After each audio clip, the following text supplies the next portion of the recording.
ਵਾਹਿਗੁਰੂ ਜੀ ਕਾ ਖਾਲਸਾ ਵਾਹਿਗੁਰੂ ਜੀ ਕੀ ਫਤਿਹ। ਅੱਜ ਦੇ ਇਸ ਪੱਖ ਦੇ ਮਸਲੇ ਪ੍ਰੋਗਰਾਮ ਦੇ ਵਿੱਚ ਕਿਉਂ ਜੋ ਕਿ ਹੁਣੇ ਪੰਜਾਬ ਦੇ ਵਿੱਚ ਇਲੈਕਸ਼ਨਾਂ ਹੋ ਕੇ ਹਟੀਆਂ ਨੇ, ਉਹਨਾਂ ਉੱਤੇ ਪਿਛਲੇ ਪ੍ਰੋਗਰਾਮਾਂ ਦੇ ਵਿੱਚ ਅਸੀਂ ਕਾਫੀ ਗੱਲ ਕੀਤੀ ਸੀ। ਜਦੋਂ ਕਿ ਇਹ ਅੰਦਾਜ਼ੇ ਲਾਏ ਜਾ ਰਹੇ ਸਨ, ਆ ਜਿੱਤੇਗਾ। ਹੁਣ ਇਸ ਵੇਲੇ ਸਿਚੁਏਸ਼ਨ ਉਹ ਆ ਚੁੱਕੀ ਹੈ ਕਿ 20 ਫਰਵਰੀ ਨੂੰ ਇਲੈਕਸ਼ਨਾਂ ਹੋਈਆਂ, 10 ਮਾਰਚ ਨੂੰ ਬਿੱਲੀ ਥੈਲੇ 'ਚੋਂ ਬਾਹਰ ਆ ਗਈ ਹੈ। ਭਾਵ ਰਿਜ਼ਲਟ ਆ ਗਿਆ ਅਤੇ ਸਾਰਿਆਂ ਸਾਹਮਣੇ ਆ। ਅਤੇ ਅੱਜ ਅਸੀਂ ਉਸੇ ਹੀ ਨਤੀਜੇ ਜੋ ਆਏ ਨੇ, ਜੋ ਪਾਰਟੀਆਂ ਹਾਰੀਆਂ ਨੇ, ਜਿਹੜੀਆਂ ਜਿੱਤੀਆਂ ਨੇ, ਉਹਨਾਂ ਦੇ ਨੁਮਾਇੰਦਿਆਂ ਨਾਲ ਅੱਜ ਆਪਾਂ ਗੱਲਬਾਤ ਕਰਨੀ ਹੈ ਅਤੇ ਉਸ ਤੋਂ ਉਪਰੰਤ ਅਸੀਂ ਤੁਹਾਡੇ ਵਿਚਾਰ ਵੀ ਲਵਾਂਗੇ ਕਿ ਇਹ ਜੋ ਐਤਕੀ ਇਹ ਅਚੰਭਾ ਵਰਤਿਆ ਹੈ ਕਿ ਆਪ ਪਾਰਟੀ, ਜਿਹਨੂੰ ਐਡੀ ਵੱਡੀ ਉਮੀਦ ਨਹੀਂ ਸੀ ਕਿ 92 ਸੀਟਾਂ ਤੋਂ ਲੈ ਕੇ ਉਹ ਪੰਜਾਬ ਦੇ ਵਿੱਚ ਜਿੱਤ ਗਈ, ਅਤੇ ਦੂਸਰੀਆਂ ਦੋਨੇ ਪਾਰਟੀਆਂ ਸ਼੍ਰੋਮਣੀ ਅਕਾਲੀ ਦਲ ਅਤੇ ਕਾਂਗਰਸ, ਜਿਨ੍ਹਾਂ 'ਤੇ ਐਡੀ ਵੱਡੀ ਉਮੀਦ ਨਹੀਂ ਸੀ ਕਿ ਇੰਨੀ ਉਹ ਵਿੱਥ ਦੇ ਨਾਲ ਹਾਰਨਗੀਆਂ, ਪਰ ਇਸ ਵੇਲੇ ਤੁਹਾਡੇ ਸਾਹਮਣੇ ਹੈ ਕਿ ਕਿਸ ਤਰ੍ਹਾਂ ਬੁਰੀ ਤਰ੍ਹਾਂ ਵੱਡੇ ਜੋ ਉਹਨਾਂ ਦੇ ਦਾਅਵੇਦਾਰ ਸਨ, ਜੋ ਵੱਡੀਆਂ ਗੰਨਾਂ ਸਨ, ਉਹ ਸਾਰੇ ਹਾਰ ਗਏ। ਕੀ ਕਾਰਨ ਹੈ, ਕਿਉਂ ਹਾਰੀਆਂ ਅਤੇ ਕਿਸ ਤਰ੍ਹਾਂ ਹਾਰੀਆਂ ਨੇ, ਅਤੇ ਜੋ ਇਸ ਵੇਲੇ ਪਾਰਟੀ ਜਿੱਤੀ ਹੈ, ਇਹ ਆਉਣ ਵਾਲੇ ਭਵਿੱਖ ਵਿੱਚ ਜੋ ਵਾਅਦੇ ਕਰ ਰਹੇ ਨੇ, ਉਹਨਾਂ ਉੱਤੇ ਕਿੰਨੇ ਕਿਹੇ ਪੂਰੇ ਉਤਰਨਗੇ, ਇਹਨਾਂ ਉੱਤੇ ਗੱਲਬਾਤ ਕਰਾਂਗੇ। ਅਤੇ ਉਸ ਤੋਂ ਪਹਿਲਾਂ ਸਤਿਕਾਰਯੋਗ ਭਾਈ ਸਾਹਿਬ ਭਾਈ ਅਵਤਾਰ ਸਿੰਘ ਜੀ, ਉਹ ਇੰਡੀਆ ਗਏ ਹੋਏ ਨੇ। 10 ਤਰੀਕ ਨੂੰ ਇੱਥੋਂ ਗਏ, 11 ਨੂੰ ਪਹੁੰਚੇ ਉੱਥੇ, ਨਤੀਜਿਆਂ 'ਤੇ ਉੱਥੇ ਹੋਣਗੇ। ਅਤੇ ਉਹਨਾਂ ਨੇ ਉੱਥੋਂ ਫੁਟੇਜ ਭੇਜੀ ਹੈ ਗਰਾਊਂਡ ਜ਼ੀਰੋ ਤੋਂ। ਉਹ ਜੋ ਫੁਟੇਜ, ਉਹਨਾਂ ਦਾ ਸੁਨੇਹਾ ਹੈ, ਉਹ ਆਪਾਂ 5 ਮਿੰਟ ਦਾ ਹੈ, ਉਹ ਸੁਣ ਲਈਏ। ਉਸ ਤੋਂ ਉਪਰੰਤ ਆਪਾਂ ਇੱਥੇ ਜੋ ਨੁਮਾਇੰਦੇ ਪਹੁੰਚੇ ਨੇ, ਉਹਨਾਂ ਨਾਲ ਗੱਲਬਾਤ ਕਰਾਂਗੇ। ਆਓ ਉਹ ਸੁਨੇਹਾ ਸੁਣੀਏ। ਵਾਹਿਗੁਰੂ ਜੀ ਕਾ ਖਾਲਸਾ ਵਾਹਿਗੁਰੂ ਜੀ ਕੀ ਫਤਿਹ। ਅੱਜ ਮੈਂ ਆਪਣੇ ਦਰਸ਼ਕਾਂ ਦਾ ਪੱਖ ਦੇ ਮਸਲੇ ਪ੍ਰੋਗਰਾਮ 'ਚ ਖਾਲਸੇ ਦੀ ਜਨਮ ਭੂਮੀ ਸ੍ਰੀ ਅਨੰਦਪੁਰ ਸਾਹਿਬ ਤੋਂ ਸਵਾਗਤ ਕਰਦਾ ਹਾਂ। ਜਿਵੇਂ ਤੁਸੀਂ ਸਾਰੇ ਜਾਣਦੇ ਹੋ, ਪੰਜਾਬ ਦੀ ਅਸੈਂਬਲੀ ਦੀਆਂ ਇਲੈਕਸ਼ਨਾਂ 20 ਫਰਵਰੀ ਨੂੰ ਹੋ ਗਈਆਂ ਸੀ ਅਤੇ 10 ਮਾਰਚ ਨੂੰ ਉਹਦਾ ਰਿਜ਼ਲਟ ਵੀ ਆ ਗਿਆ। ਬੇਸ਼ੱਕ ਰਿਜ਼ਲਟ ਆਉਣ ਤੋਂ ਪਹਿਲਾਂ ਬਹੁਤ ਸਾਰੀਆਂ ਕਿਆਸ ਰਾਈਆਂ ਲਗਾਈਆਂ ਜਾਂਦੀਆਂ ਸੀਗੀਆਂ ਵੀ ਸ਼ਾਇਦ ਕਿਸੇ ਵੀ ਪਾਰਟੀ ਨੂੰ ਬਹੁਮਤ ਨਾ ਮਿਲੇ, ਪਰ ਹੋਇਆ ਬਿਲਕੁਲ ਇਹਦੇ ਉਲਟ। ਆਮ ਆਦਮੀ ਪਾਰਟੀ 92 ਸੀਟਾਂ ਲੈ ਕੇ ਸਪਸ਼ਟ ਬਹੁਮਤ ਤੋਂ ਕਿਤੇ ਅੱਗੇ ਲੰਘ ਗਈ ਅਤੇ ਸ਼੍ਰੋਮਣੀ ਅਕਾਲੀ ਦਲ ਨੂੰ ਸਿਰਫ 3 ਸੀਟਾਂ ਅਤੇ ਬਹੁਜਨ ਸਮਾਜ ਪਾਰਟੀ ਨੂੰ 1 ਸੀਟਾਂ ਤੱਕ ਸੀਮਤ ਹੋ ਗਈ। ਕਾਂਗਰਸ ਪਾਰਟੀ ਨੂੰ ਵੀ ਬਹੁਤ ਸਾਰੀਆਂ ਘੱਟ ਸੀਟਾਂ ਮਿਲੀਆਂ।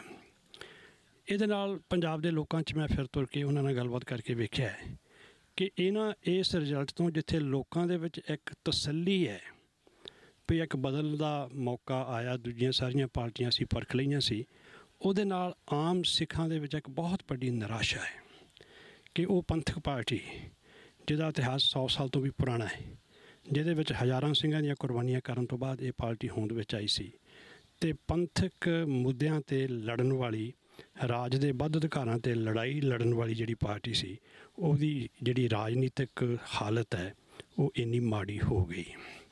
ਇਹਦੇ ਸੰਬੰਧ ਵਿੱਚ ਵੱਖ-ਵੱਖ ਵਿਦਵਾਨਾਂ ਦੀ ਵੱਖ-ਵੱਖ ਰਾਏ ਹੈਗੀ ਹੈ, ਪਰ ਇੱਕ ਗੱਲ ਸਾਂਝੀ ਹੈ ਕਿ ਹਰ ਕੋਈ ਇਸ ਗੱਲ ਤੋਂ ਬਹੁਤ ਨਿਰਾਸ਼ ਅਤੇ ਉਦਾਸ ਹੈ ਅਤੇ ਆਸਮਾਨ ਆਪਣੇ ਗੁਰੂ 'ਤੇ ਹੈ ਵੀ ਹੋ ਸਕਦਾ ਇਸ ਹਾਰ ਤੋਂ ਬਾਅਦ ਸ਼੍ਰੋਮਣੀ ਅਕਾਲੀ ਦਲ ਦੇ ਵਿੱਚ ਨਵੀਂ ਲੀਡਰਸ਼ਿਪ ਸਾਹਮਣੇ ਆਵੇ ਅਤੇ ਨਵੀਂ ਲੀਡਰਸ਼ਿਪ ਜਿਹੜੀ ਆ ਪਾਰਟੀ ਨੂੰ ਦੁਬਾਰਾ ਫਿਰ ਪੰਥਕ ਲੀਹਾਂ 'ਤੇ ਲੈ ਕੇ ਆਵੇ। ਮੈਂ ਦਰਸ਼ਕਾਂ ਨੂੰ ਦੱਸ ਦਿਆਂ, ਅੱਜ 13 ਤਰੀਕ ਹੈ। ਕੱਲ੍ਹ 14 ਮਾਰਚ ਨੂੰ ਚੰਡੀਗੜ੍ਹ ਦੇ ਵਿੱਚ ਸ਼੍ਰੋਮਣੀ ਅਕਾਲੀ ਦਲ ਦੀ ਕੋਰ ਕਮੇਟੀ ਦੀ ਮੀਟਿੰਗ ਹੋਣੀ ਹੈ ਅਤੇ ਕੱਲ੍ਹ ਹੀ ਆਮ ਆਦਮੀ ਪਾਰਟੀ ਨੇ ਸਹੁੰ ਖਾਣੀ ਹੈ। ਖਟਕੜ ਕਲਾਂ ਦੇ ਵਿੱਚ ਨਵੀਂ ਗੌਰਮੈਂਟ ਬਣਨੀ ਹੈ, ਭਗਵੰਤ ਮਾਨ ਨੇ ਮੁੱਖ ਮੰਤਰੀ ਬਣਨਾ ਹੈ। ਹੁਣ ਇੱਥੇ ਦੂਸਰਾ ਸਵਾਲ ਇੱਕ ਇਹ ਵੀ ਪੁੱਛਿਆ ਜਾਂਦਾ ਹੈ ਕਿ ਕੀ ਆਮ ਆਦਮੀ ਪਾਰਟੀ ਲੋਕਾਂ ਦੀਆਂ ਆਸਾਂ ਉੱਤੇ ਪੂਰੀ ਉਤਰ ਸਕੇਗੀ। ਬੇਸ਼ੱਕ ਉਹਨਾਂ ਨੇ ਬੜੇ ਵਾਅਦੇ ਕੀਤੇ ਨੇ, ਬੜੇ ਦਾਅਵੇ ਕੀਤੇ ਆ, ਪਰ ਪੰਜਾਬ ਦੀ ਜਿਹੜੀ ਆਰਥਿਕ ਹਾਲਤ ਹੈ ਉਹ ਇੰਨੀ ਤਰਸਯੋਗ ਹੈ ਕਿ ਉਹਦੇ ਹੁੰਦਿਆਂ ਜਦੋਂ ਤੱਕ ਫਾਈਨੈਂਸ ਜਨਰੇਟ ਕਰਨ ਵਾਸਤੇ ਕੋਈ ਉਪਰਾਲਾ ਨਹੀਂ ਕੀਤਾ ਜਾਂਦਾ, ਖਜ਼ਾਨਾ ਨੂੰ ਦੇ ਲਈ ਜਿਹੜੇ ਉਹਦੀਆਂ ਸਾਈਫਨਿੰਗ ਹੋ ਕੇ ਬਾਹਰ ਜਾ ਰਹੀ ਉਹਨੂੰ ਨਹੀਂ ਰੋਕਿਆ ਜਾਂਦਾ, ਉਦੋਂ ਤੱਕ ਆਮ ਆਦਮੀ ਪਾਰਟੀ ਵੀ ਕੋਈ ਬਹੁਤਾ ਕੁਝ ਕਰ ਨਹੀਂ ਸਕਣੀ। ਪਰ ਲੋਕਾਂ ਦੀਆਂ ਭਾਵਨਾ ਇਹ ਹੈ ਕਿ ਇਹਨਾਂ ਨੂੰ 1 ਸਾਲ ਦਾ ਸਮਾਂ ਦੇ ਕੇ ਦੇਖੋ, ਦੇਖਦੇ ਹਾਂ 1 ਸਾਲ ਦੇ ਵਿੱਚ ਇਹ ਕੀ ਕਰਦੇ ਆ। ਪਰ ਮੇਰੇ ਖਿਆਲ ਦੇ ਵਿੱਚ ਆਮ ਆਦਮੀ ਪਾਰਟੀ ਜੇ ਚਾਹਵੇ ਤਾਂ ਪੰਜਾਬ ਦਾ ਭ੍ਰਿਸ਼ਟਾਚਾਰ, ਪੰਜਾਬ 'ਚ ਲਾਅ ਐਂਡ ਆਰਡਰ, ਪੁਲਿਸ, ਹੋਰ ਬਹੁਤ ਸਾਰੇ ਐਸੇ ਡਿਪਾਰਟਮੈਂਟ ਨੇ, ਹੈਲਥ, ਸਿੱਖਿਆ, ਜਿਹਦੇ ਵਿੱਚ ਬਗੈਰ ਵਾਧੂ ਖਰਚਾ ਕੀਤਿਆਂ ਹੀ ਸੁਧਾਰ ਕੀਤਾ ਜਾ ਸਕਦਾ ਹੈ। ਅਤੇ ਆਸ ਕੀਤੀ ਜਾਂਦੀ ਹੈ ਕਿ ਆਮ ਆਦਮੀ ਪਾਰਟੀ ਇਹਦੇ ਲਈ ਆਪਣਾ ਉਦਮ ਕਰੇਗੀ, ਕੋਸ਼ਿਸ਼ ਕਰੇਗੀ। ਦੂਸਰੀ ਵੱਡੀ ਸਮੱਸਿਆ ਇਹ ਹੈਗੀ ਹੈ ਕਿ ਜਿੱਥੇ ਸ਼੍ਰੋਮਣੀ ਅਕਾਲੀ ਦਲ ਨਾਲ ਜੁੜੇ ਹੋਏ ਲੋਕ ਨਿਰਾਸ਼ ਨੇ, ਉਹਦੇ ਨਾਲ ਵੀ, ਉਹਦੇ ਹੋਣ ਦੇ ਬਾਵਜੂਦ ਵੀ ਸ਼੍ਰੋਮਣੀ ਅਕਾਲੀ ਦਲ ਦਾ ਜਿਹੜਾ ਵਰਕਰ ਕੇਡਰ ਹੈ ਉਹਦਾ ਨੁਕਸਾਨ ਨਹੀਂ ਹੋਇਆ। ਉਹ ਵਰਕਰ ਅਜੇ ਵੀ ਉੱਥੇ ਹੀ ਨੇ। ਜਦੋਂ ਵੀ ਨਵੀਂ ਲੀਡਰਸ਼ਿਪ ਉੱਭਰ ਕੇ ਸਾਹਮਣੇ ਆਊਗੀ, ਉਦੋਂ ਹੀ ਇਹ ਜਿਹੜਾ ਵਰਕਰ ਹੈ ਦੁਬਾਰਾ ਫਿਰ ਸ਼੍ਰੋਮਣੀ ਕਮੇਟੀ ਦੇ ਸਫਾਂ ਦੇ ਵਿੱਚ ਆ ਜਾਊਗਾ। ਦੂਸਰੀ ਇੱਕ ਹੋਰ ਗੱਲ ਧਿਆਨ 'ਚ ਰੱਖਣਯੋਗ ਹੈ ਕਿ ਇਸ ਵਾਰ ਸਿਮਰਨਜੀਤ ਸਿੰਘ ਮਾਨ ਨੂੰ ਆਸ ਤੋਂ ਵੱਧ ਵੋਟਾਂ ਪਈਆਂ ਨੇ। ਪੰਜਾਬ ਦੇ ਲੋਕਾਂ ਦੀ ਇੰਨੀ ਆਸ ਨਹੀਂ ਸੀ। ਇਹ ਵੀ ਇੱਕ ਮਾਨਤਾ ਹੈ, ਮੰਨਿਆ ਜਾਂਦਾ ਹੈ ਕਿ ਪੰਥਕ ਸਿੱਖ ਸੀ, ਜਿਹੜੇ ਪੰਥਕ ਤੌਰ 'ਤੇ ਜਿਹੜੇ ਜਾਗਰਤ ਸਿੱਖ ਸੀ, ਉਹਨਾਂ ਨੇ ਸ਼੍ਰੋਮਣੀ ਅਕਾਲੀ ਦਲ ਬਾਦਲ ਨੂੰ ਵੋਟ ਪਾਉਣ ਦੀ ਬਜਾਏ ਸਿਮਰਨਜੀਤ ਸਿੰਘ ਮਾਨ ਨੂੰ ਵੋਟ ਪਾਈ, ਤਾਂ ਕਿ ਅਸੀਂ ਕਾਂਗਰਸ ਨੂੰ ਵੋਟ ਨਹੀਂ ਪਾਉਣੀ, ਅਸੀਂ ਕਿਸੇ ਹੋਰ ਨੂੰ ਵੋਟ ਨਹੀਂ ਪਾਉਣੀ, ਅਸੀਂ ਇਹਨਾਂ ਨੂੰ ਵੋਟ, ਅਕਾਲੀਆਂ ਨੂੰ ਪਾਉਣ ਦੀ ਬਜਾਏ ਸਿਮਰਨਜੀਤ ਸਿੰਘ ਮਾਨ ਨੂੰ ਵੋਟ ਪਾ ਦੇਣੀ ਹੈ। ਇਸ ਕਰਕੇ ਵੀ ਉਹਨਾਂ ਦਾ ਵੋਟ ਪ੍ਰਤੀਸ਼ਤ ਜਿਹੜਾ ਉਹ ਉੱਚਾ ਹੋਇਆ ਹੈ। ਅਤੇ ਆਸ ਕੀਤੀ ਜਾਂਦੀ, ਅੱਜ ਵੀ ਇੱਥੇ ਅਨੰਦਪੁਰ ਸਾਹਿਬ 'ਚ ਇੱਕ ਬਹੁਤ ਵੱਡਾ ਸੈਮੀਨਾਰ ਸੀਗਾ, ਬਹੁਤ ਸਾਰੇ ਵਿਦਵਾਨਾਂ ਨੇ ਆਪਣੀ ਆਪਣੀ ਗੱਲ ਕੀਤੀ, ਔਰ ਕੋਸ਼ਿਸ਼ ਕੀਤੀ ਜਾ ਰਹੀ ਹੈ ਔਰ ਆਸ ਕੀਤੀ ਜਾ ਰਹੀ ਹੈ ਕਿ ਨਵੀਂ ਲੀਡਰਸ਼ਿਪ ਸਾਹਮਣੇ ਆਵੇ ਤਾਂ ਪਾਰਟੀ ਨੂੰ ਦੁਬਾਰਾ ਜਥੇਬੰਦ ਕਰੇ। ਸ੍ਰੀ ਅਕਾਲ ਤਖਤ ਸਾਹਿਬ ਜਿਹੜੇ ਕਾਰਜਕਾਰੀ ਜਥੇਦਾਰ ਗਿਆਨੀ ਹਰਪ੍ਰੀਤ ਸਿੰਘ ਨੇ, ਜਿਹੜਾ ਉਹਨਾਂ ਨੇ ਕੱਲ੍ਹ ਇੱਕ ਬਿਆਨ ਸ਼ਨੀਚਰਵਾਰ ਨੂੰ ਦਿੱਤਾ ਹੈ, ਉਹਨੂੰ ਬਹੁਤਾ ਚੰਗੇ ਤਰੀਕੇ ਨਾਲ ਪੰਥਕ ਖੇਤਰ 'ਚ ਨਹੀਂ ਲਿਆ ਜਾ ਰਿਹਾ। ਉੱਤੇ ਲੋਕਾਂ ਨੂੰ ਕਾਫੀ ਇਤਰਾਜ਼ ਸੁਣਨ ਨੂੰ ਮਿਲ ਰਹੇ ਹੈਗੇ ਆ। ਪਰ ਕਿਉਂਕਿ ਉਹ ਬਿਆਨ ਆ ਚੁੱਕਾ ਹੈ, ਇਸ ਕਰਕੇ ਉਹਦੇ ਸੰਬੰਧ ਵਿੱਚ ਇੱਥੋਂ ਤੱਕ ਵੀ ਹੋਇਆ ਹੈ ਲੋਕਾਂ ਨੇ ਕਿ ਅਕਾਲ ਤਖਤ ਸਾਹਿਬ ਦੇ ਜਥੇਦਾਰ ਨੂੰ ਇਹ ਬਿਆਨ ਵਾਪਸ ਲੈਣਾ ਚਾਹੀਦਾ ਹੈ ਅਤੇ ਕੌਮ ਕੋਲੋਂ ਮਾਫੀ ਮੰਗਣੀ ਚਾਹੀਦੀ ਹੈ, ਕਿਉਂਕਿ ਇਹ ਬਿਆਨ ਵੀ ਉਹਨਾਂ ਨੇ ਜਿਹੜੀ ਮੌਜੂਦਾ ਪਾਰਟੀ ਹੈ ਉਹਨੂੰ ਹੀ ਸੱਚਾ ਸਾਬਤ ਕਰਨ ਦੀ ਕੋਸ਼ਿਸ਼ ਕੀਤੀ ਹੈ। ਪੰਜਾਬ ਵਾਸਤੇ ਇੱਕ ਬਹੁਤ ਵੱਡੇ ਬਦਲ ਦਾ ਸਮਾਂ ਹੈ। ਆਸ ਕਰਨੀ ਚਾਹੀਦੀ ਹੈ ਗੁਰੂ ਕਿਰਪਾ ਕਰੇ ਦੁਬਾਰਾ ਫਿਰ ਪੰਜਾਬ ਜਿਉਂਦਾ ਗੁਰਾਂ ਦੇ ਨਾਂ 'ਤੇ ਦੇ ਲੀਹਾਂ 'ਤੇ ਚੱਲਦਾ ਪੰਜਾਬ ਤਰੱਕੀ ਕਰੇ। ਇੱਥੇ ਸਾਡੇ ਧਾਰਮਿਕ ਸਥਾਨ ਸੁਰੱਖਿਅਤ ਰਹਿਣ, ਸਾਡੇ ਗੁਰੂ ਗ੍ਰੰਥ ਸਾਹਿਬ ਦੀ ਬੇਅਦਬੀ ਨਾ ਹੋਵੇ, ਜਿਹੜੇ ਦੋਸ਼ੀ ਨੇ ਨਸ਼ਿਆਂ ਦੇ ਦੂਸਰੇ ਉਹਨਾਂ ਨੂੰ ਸਖਤ ਸਜ਼ਾਵਾਂ ਮਿਲਣ। ਇਹ ਲੋਕਾਂ ਨੂੰ ਆਸ ਹੈ ਅਤੇ ਆਮ ਆਦਮੀ ਪਾਰਟੀ ਦੇ ਸਾਹਮਣੇ ਇੱਕ ਬਹੁਤ ਵੱਡਾ ਚੈਲੰਜ ਹੈ ਆਉਣ ਵਾਲੇ ਸਮੇਂ 'ਚ ਆਪਣੀ ਸਰਕਾਰ ਚਲਾ ਕੇ ਲੋਕਾਂ ਦੀਆਂ ਆਸਾਂ ਦੇ ਸੋ ਇਹ ਸਨ ਭਾਈ ਸਾਹਿਬ ਭਾਈ ਅਵਤਾਰ ਸਿੰਘ ਜੀ ਅਨੰਦਪੁਰ ਸਾਹਿਬ ਤੋਂ, ਉੱਥੋਂ ਜੋ ਸੰਦੇਸ਼ਾ ਦਿੱਤਾ ਹੈ, ਧੰਨਵਾਦ ਹੈ ਉਹਨਾਂ ਦਾ।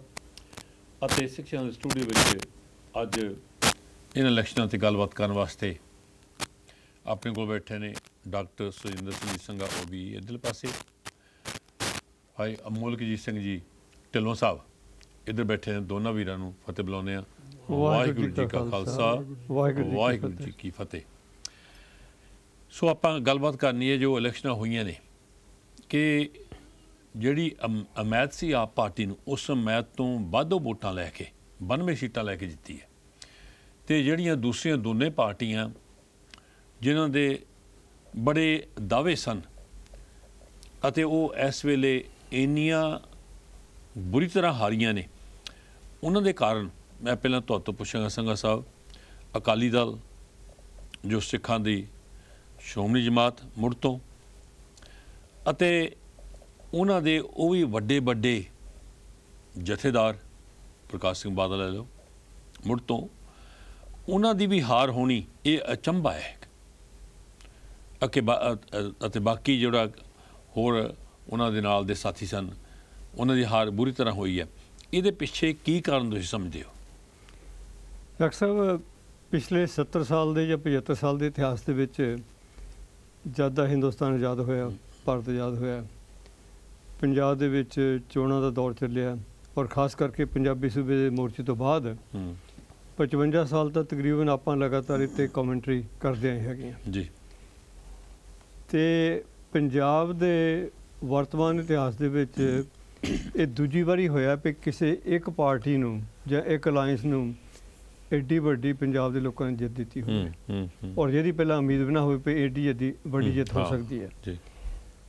ਔਰ ਦੂਜਾ ਇਹਦਾ ਪਹਿਲੂ ਨਾਲ ਹੈਗਾ ਵੀ ਨਾ ਕਮੈਂਟੇਟਰ, ਨਾ ਵਿਦਵਾਨ ਲੋਕ ਜਾਂ ਸਿਆਸਤ ਦੇ ਮਾਹਰ, ਨਾ ਲੀਡਰ ਇਹ ਕਿਆਸ ਨਹੀਂ ਸੀ ਕਰਦੇ ਕਿ ਇੱਕੋ ਪਾਰਟੀ ਦੀ ਐਡੀ ਵੱਡੀ ਜਿੱਤ ਹੋਏਗੀ। ਆਮ ਤੌਰ ਤੇ ਕਿਹਾ ਜਾਂਦਾ ਸੀ ਵੀ ਕਿਸੇ ਪਾਰਟੀ ਨੂੰ ਅਲਾਇੰਸ ਹੀ ਬਣੂਗਾ ਜਾਂ ਮਤਲਬ ਵੀ ਮਾਰਜਨ ਮੈਜੋਰਟੀ ਆ ਜਾਏਗੀ। ਹਾਂਜੀ ਹਾਂਜੀ। ਪਰ ਇਹਦੇ ਨਾਲ ਇੱਕ ਗੱਲ ਸਪਸ਼ਟ ਹੋ ਜਾਂਦੀ ਹੈ ਕਿ ਜਿਹੜੇ ਪੰਜਾਬ ਦੇ ਵੋਟਰ ਆ ਉਹ ਬੜੇ ਸਿਆਣੇ ਹੋ ਗਏ। ਉਹ ਸਾਰਿਆਂ ਨੂੰ ਫਤਿਹ ਵੀ ਬੁਲਾਉਂਦੇ ਆ, ਸੇਵਾ ਵੀ ਕਰਦੇ ਆ ਤੇ ਸੇਵਾ ਕਹਿੰਦੇ ਵੀ ਲੈਂਦੇ ਵੀ ਆ ਸਾਰਿਆਂ ਤੋਂ ਜਿਹੜਾ ਆ ਜਾਵੇ, ਪਰ ਆਪਣੀ ਗੱਲ ਕਿਸੇ ਨੂੰ ਨਹੀਂ ਦੱਸਦੇ ਤੇ ਆਪਣੀ ਮਰਜ਼ੀ ਨਾਲ ਵੋਟ ਪਾਉਂਦੇ ਆ ਔਰ ਇਹ ਚੰਗਾ ਰੁਝਾਨ ਹੈ। ਤੇ ਉਹਦੇ ਨਾਲ ਇਹ ਹੋਇਆ ਕਿ ਆਮ ਤੌਰ ਤੇ ਜੋ ਲੀਡਰਾਂ ਦੇ ਜਾਂ ਸਿਆਸੀ ਜਿਹੜੇ ਐਕਟਿਵਿਸਟ ਆ ਉਹਨਾਂ ਦੇ ਕਿਆਸੇ ਸੀਗੇ, ਉਹ ਜਿਹੜੇ ਉਹਨਾਂ ਦੇ ਕਿਆਸੇ ਉਹ ਗਲਤ ਸਾਬਤ ਹੋ ਗਏ ਤੇ ਇਹਦੇ ਨਾਲ ਅਗਾਂਹ ਵਾਸਤੇ ਇਹਨਾਂ ਨੂੰ ਕੰਨ ਹੋ ਗਿਆ ਕਿ ਅਸੀਂ ਸੁਣਨਾ ਕਹਿਣਾ ਕੀ ਹੈਗਾ ਤੇ ਕੀ ਆਪਣਾ ਪ੍ਰੋਗਰਾਮ ਪੇਸ਼ ਕਰਨਾ। ਹੁਣ ਤੁਹਾਡੇ ਸਵਾਲ ਦੇ ਜਵਾਬ ਵੱਲ 1997 ਦੇ ਵਿੱਚ ਰਿਕਾਰਡ ਕਾਇਮ ਹੋਇਆ ਸੀਗਾ ਪੰਜਾਬ ਦੇ ਵਿੱਚ। ਉਦੋਂ 93 ਸੀਟਾਂ ਤੇ 38% ਵੋਟਾਂ ਸ਼੍ਰੋਮਣੀ ਅਕਾਲੀ ਦਲ BJP ਅਲਾਇੰਸ ਨੂੰ ਮਿਲੀਆਂ ਸੀਗੀਆਂ। ਉਸ ਤੋਂ ਬਾਅਦ ਐਡੀ ਵੱਡੀ ਜਿੱਤ 92 ਸੀਟਾਂ ਤੇ ਤਕਰੀਬਨ 37% ਵੋਟ ਉਹ ਆਮ ਆਦਮੀ ਪਾਰਟੀ ਨੂੰ ਮਿਲੀ ਹੈ। ਆਪਾਂ ਜ਼ਿਆਦਾ ਸਮਾਂ ਕਿਉਂਕਿ ਅਵਤਾਰ ਸਿੰਘ ਨੇ ਆਪਣੀ ਕਮੈਂਟਰੀ ਪਹਿਲਾਂ ਥੋੜ੍ਹੀ ਦਿੱਤੀ ਹੈਗੀ, ਆਪਾਂ ਜ਼ਿਆਦਾ ਉਹਦੇ ਵੱਲ ਨਹੀਂ ਜਾਂਦੇ, ਆਪਾਂ ਮੌਜੂਦਾ ਗੱਲ ਕਰਦੇ ਹੈਗੇ ਹਾਂ। ਇਸ ਐਡੀ ਵੱਡੀ ਜਿੱਤ ਤੋਂ ਪਹਿਲਾਂ ਤਾਂ ਇਹ ਹੈਗਾ ਕਿ ਕਹਿਣਾ ਬਣਦਾ ਹੀ ਹੈਗਾ ਕਿ ਆਪਣੀਆਂ ਮਤਲਬ ਇਹ ਸ਼ੁਭ ਇਛਾਵਾਂ ਵੀ ਜਿਹੜੇ ਪ੍ਰੋਗਰਾਮ ਇਹ ਲੈ ਕੇ ਸਾਹਮਣੇ ਆਏ ਲੋਕਾਂ ਦੇ, ਉਹ ਪ੍ਰੋਗਰਾਮ ਅਮਲ ਦੇ ਵਿੱਚ ਲਿਆਉਣ ਲਈ ਕਾਮਯਾਬ ਹੋਣ, ਸਾਡੀਆਂ ਸ਼ੁਭ ਇਛਾਵਾਂ। ਪਰ ਨਾਲ ਇਹ ਉਹਨਾਂ ਦੀ ਜਿਹੜੇ ਕੰਮ ਆ ਉਹਨਾਂ ਦੇ ਕਹਿਣ ਦੇ ਬਾਅਦ ਉਸੇ ਮਤਲਬ ਕ੍ਰਾਈਟੇਰੀਆ ਤੇ ਗਾ ਆਪਾਂ ਐਨਾਲਾਈਜ਼ ਵੀ ਕਰਨੇ ਆ ਵੀ ਕੀ ਕੰਮ ਹੋ ਰਿਹਾ ਜਾਂ ਨਹੀਂ ਹੋ ਰਿਹਾ। ਤੇ ਇਹਦੇ ਨਾਲ ਕਹਿਣਾ ਇਹ ਬਣਦਾ ਹੈਗਾ ਕਿ ਲੋਕਾਂ ਦੇ ਸਾਹਮਣੇ ਜਿਹੜੇ ਸਭ ਤੋਂ ਵੱਡੇ ਮਸਲੇ ਹੈਗੇ ਆ, ਜਿਵੇਂ ਪਹਿਲਾਂ ਕਿਹਾ ਜਾ ਚੁੱਕਾ, ਅਗਰ ਇਹ ਬਹੁਤ ਵੱਡੇ ਮਸਲੇ ਨਾ ਵੀ ਲੋਕਾਂ ਦੇ ਹੱਲ ਕਰ ਸਕਣ, ਜੇ ਉਹ ਮਤਲਬ ਕਿ ਆਉਂਦੇ 1 ਜਾਂ 2 ਸਾਲ ਦੇ ਵਿੱਚ ਇੱਕ ਤਾਂ ਨਸ਼ਿਆਂ ਦਾ ਖਾਤਮਾ ਹੋ ਜਾਵੇ ਤੇ ਡਰੱਗ ਦੀ ਸਮਗਲਿੰਗ ਦਾ ਕੰਮ ਖਤਮ ਹੋ ਜਾਵੇ ਤੇ ਤੀਸਰਾ ਮਾਈਨਿੰਗ ਦੀ ਸਮਗਲਿੰਗ ਦਾ ਖਤਮ ਹੋ ਜਾਵੇ ਤੇ ਚੌਥਾ ਜਿਹੜਾ ਮਤਲਬ ਕਿ ਭ੍ਰਿਸ਼ਟਾਚਾਰ ਹੈਗਾ ਅਮਲੇ ਫੈਲੇ ਦੇ ਵਿੱਚ, ਐਡਮਿਨਿਸਟ੍ਰੇਸ਼ਨ ਦੇ ਵਿੱਚ ਮੈਲ ਐਡਮਿਨਿਸਟ੍ਰੇਸ਼ਨ ਹੈ, ਉਹ ਖਤਮ ਹੋ ਜਾਵੇ। ਜਿਹੜੇ ਆਮ ਲੋਕ ਆ ਉਹਨਾਂ ਜਿਹੜੇ ਕੰਮ ਕਰ ਰਿਹਾ ਰੋਜ਼ਾਨਾ ਦੇ ਉਹ ਸੌਖੇ ਹੋਣ ਲੱਗ ਪੈਣ ਤੇ ਜਿਸ ਦਲਦਲ ਦੇ ਵਿੱਚ ਲੋਕਾਂ ਦੀ ਜਿਹੜੀ ਮਾਨਸਿਕਤਾ ਫਸੀ ਹੋਆ ਉਹਦੇ ਵਿੱਚ ਉਹ ਬਾਹਰ ਨਿਕਲ ਆਉਣ। ਜੇ ਮਤਲਬ ਕਿ ਇਹ ਵੀ ਇਮਾਨਦਾਰੀ ਨਾਲ ਸ਼ੁਰੂ ਕਰ ਲੈਣ ਤਾਂ ਇਹ ਵੀ ਇਹਨਾਂ ਦੀ ਕਾਮਯਾਬੀ ਹੋਵੇਗੀ। ਪਰ ਦੇਖਣ ਵਾਲੀ ਗੱਲ ਹੈਗੀ ਆ ਵੀ ਇਹਨਾਂ ਦੇ ਵਿੱਚ ਮੈਂ ਨਹੀਂ ਕਹਿ ਰਿਹਾ ਕਿ ਨੈਸ਼ਨਲ ਇੱਕ ਰਿਪੋਰਟ ਮੈਂ ਪੜ੍ਹੀ ਹੈ ਕੱਲ੍ਹ ਹੀ, ਉਹਦੇ ਮੁਤਾਬਕ ਕਿਉਂਕਿ ਆਪਣੇ ਪਾਸ ਡੇਟਾ ਨਹੀਂ, ਇਹੋ ਕਹਿੰਦੇ ਵੀ 51% ਦੀ ਜਿਹੜੇ MLA ਬਣੇ ਆਮ ਆਦਮੀ ਪਾਰਟੀ ਦੇ 51% ਦੇ ਰਿਕਾਰਡ ਵਿੱਚ ਹੈਗਾ ਕੋਈ ਨਾ ਕੋਈ ਕ੍ਰਾਈਮ ਤੇ ਦੂਜਾ 25% ਜਿਹੜੇ ਹੈਗੇ ਆ ਉਹ ਦਲ ਬਦਲੂ ਆਏ ਹੈਗੇ ਆ। ਹੁਣ ਸਵਾਲ ਹੈਗਾ ਵੀ ਜੇ ਪਿਛਲੇ ਓਪੋਜੀਸ਼ਨ ਦਾ ਰੋਲ ਜਿਹੜਾ ਅਦਾ ਕੀਤਾ 20 MP MLA ਆਏ ਸੀਗੇ, ਉਹਨਾਂ 'ਚੋਂ 10-11 ਰਹਿ ਗਏ ਸੀਗੇ ਤੇ ਓਪੋਜੀਸ਼ਨ ਵੀ ਇੰਨੀ ਇਫੈਕਟਿਵ ਨਹੀਂ ਸੀ ਜਿੰਨੀ ਹੋਣੀ ਚਾਹੀਦੀ ਸੀਗੀ। ਹੁਣ ਮਤਲਬ ਇਹਦਾ ਭਗਵੰਤ ਸਿੰਘ ਮਾਨ ਹੋਣਾ ਦਾ ਬਹੁਤ ਵੱਡਾ ਟੈਸਟ ਹੋਏਗਾ ਵੀ ਬਤੌਰ ਆਪਣੇ ਮੁੱਖ ਮੰਤਰੀ ਤੇ ਕੈਬਨਿਟ ਬਣਾ ਕੇ ਤੇ ਤਕਰੀਬਨ ਜਿਹੜੇ ਅੱਧੇ MLA ਹੈਗੇ ਆ ਇਹਨਾਂ ਨੂੰ ਕਿਵੇਂ ਉਹ ਨੱਥ ਪਾ ਸਕਦੇ ਜਾਂ ਨਹੀਂ ਪਾ ਸਕਦੇ, ਇਹ ਮਤਲਬ ਇਹ ਸਭ ਤੋਂ ਵੱਡਾ ਹੋਏਗਾ। ਇਹ ਤਾਂ ਆਪਾਂ ਬਾਕੀ ਤੁਸੀਂ ਗੱਲ ਤੋੜ ਲਓ, ਫਿਊਚਰ ਦੱਸੂਗਾ ਨਾ। ਹਾਂਜੀ।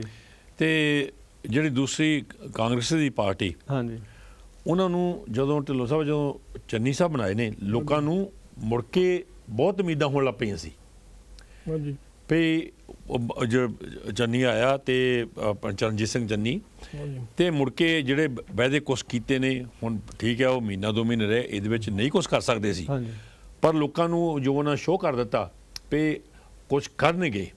ਪਰ ਉਦੋਂ ਬਾਅਦ ਜਿਹੜੀ ਇਹਨਾਂ ਦੀ ਆਪਸ ਵਿੱਚ ਲੜਾਈ, ਸਿੱਧੂ ਲੈ ਲਓ, ਜਾਖੜ ਲੈ ਲਓ, ਇਹ ਚੰਨੀ ਲੈ ਲਓ, ਜਿਹਨੇ ਵੀ ਆਪਸ ਵਿੱਚ ਲੜਾਈ ਨੇ, ਕੀ ਤੁਸੀਂ ਮੰਨਦੇ ਹੋ ਕਿ ਇਹਨਾਂ ਦੀ ਆਪਸ ਲੜਾਈ ਨੇ ਇਸ ਵੇਲੇ ਕਾਂਗਰਸ ਦਾ ਥੱਲਾ ਲਾਇਆ? ਦੇਖੋ ਜੀ ਭਾਈ, ਦੋਹਾਂ ਪਾਰਟੀਆਂ ਦੀ ਗੱਲ ਕਰਦੇ ਆ ਕਿਉਂਕਿ ਸੰਘਾ ਸਾਹਿਬ ਨੇ ਤੁਹਾਡੀ ਸਵਾਲ ਦਾ ਜਵਾਬ ਨਹੀਂ ਦਿੱਤਾ ਵੀ ਕਿਉਂ ਅਕਾਲੀ ਹਾਰੇ ਨੇ।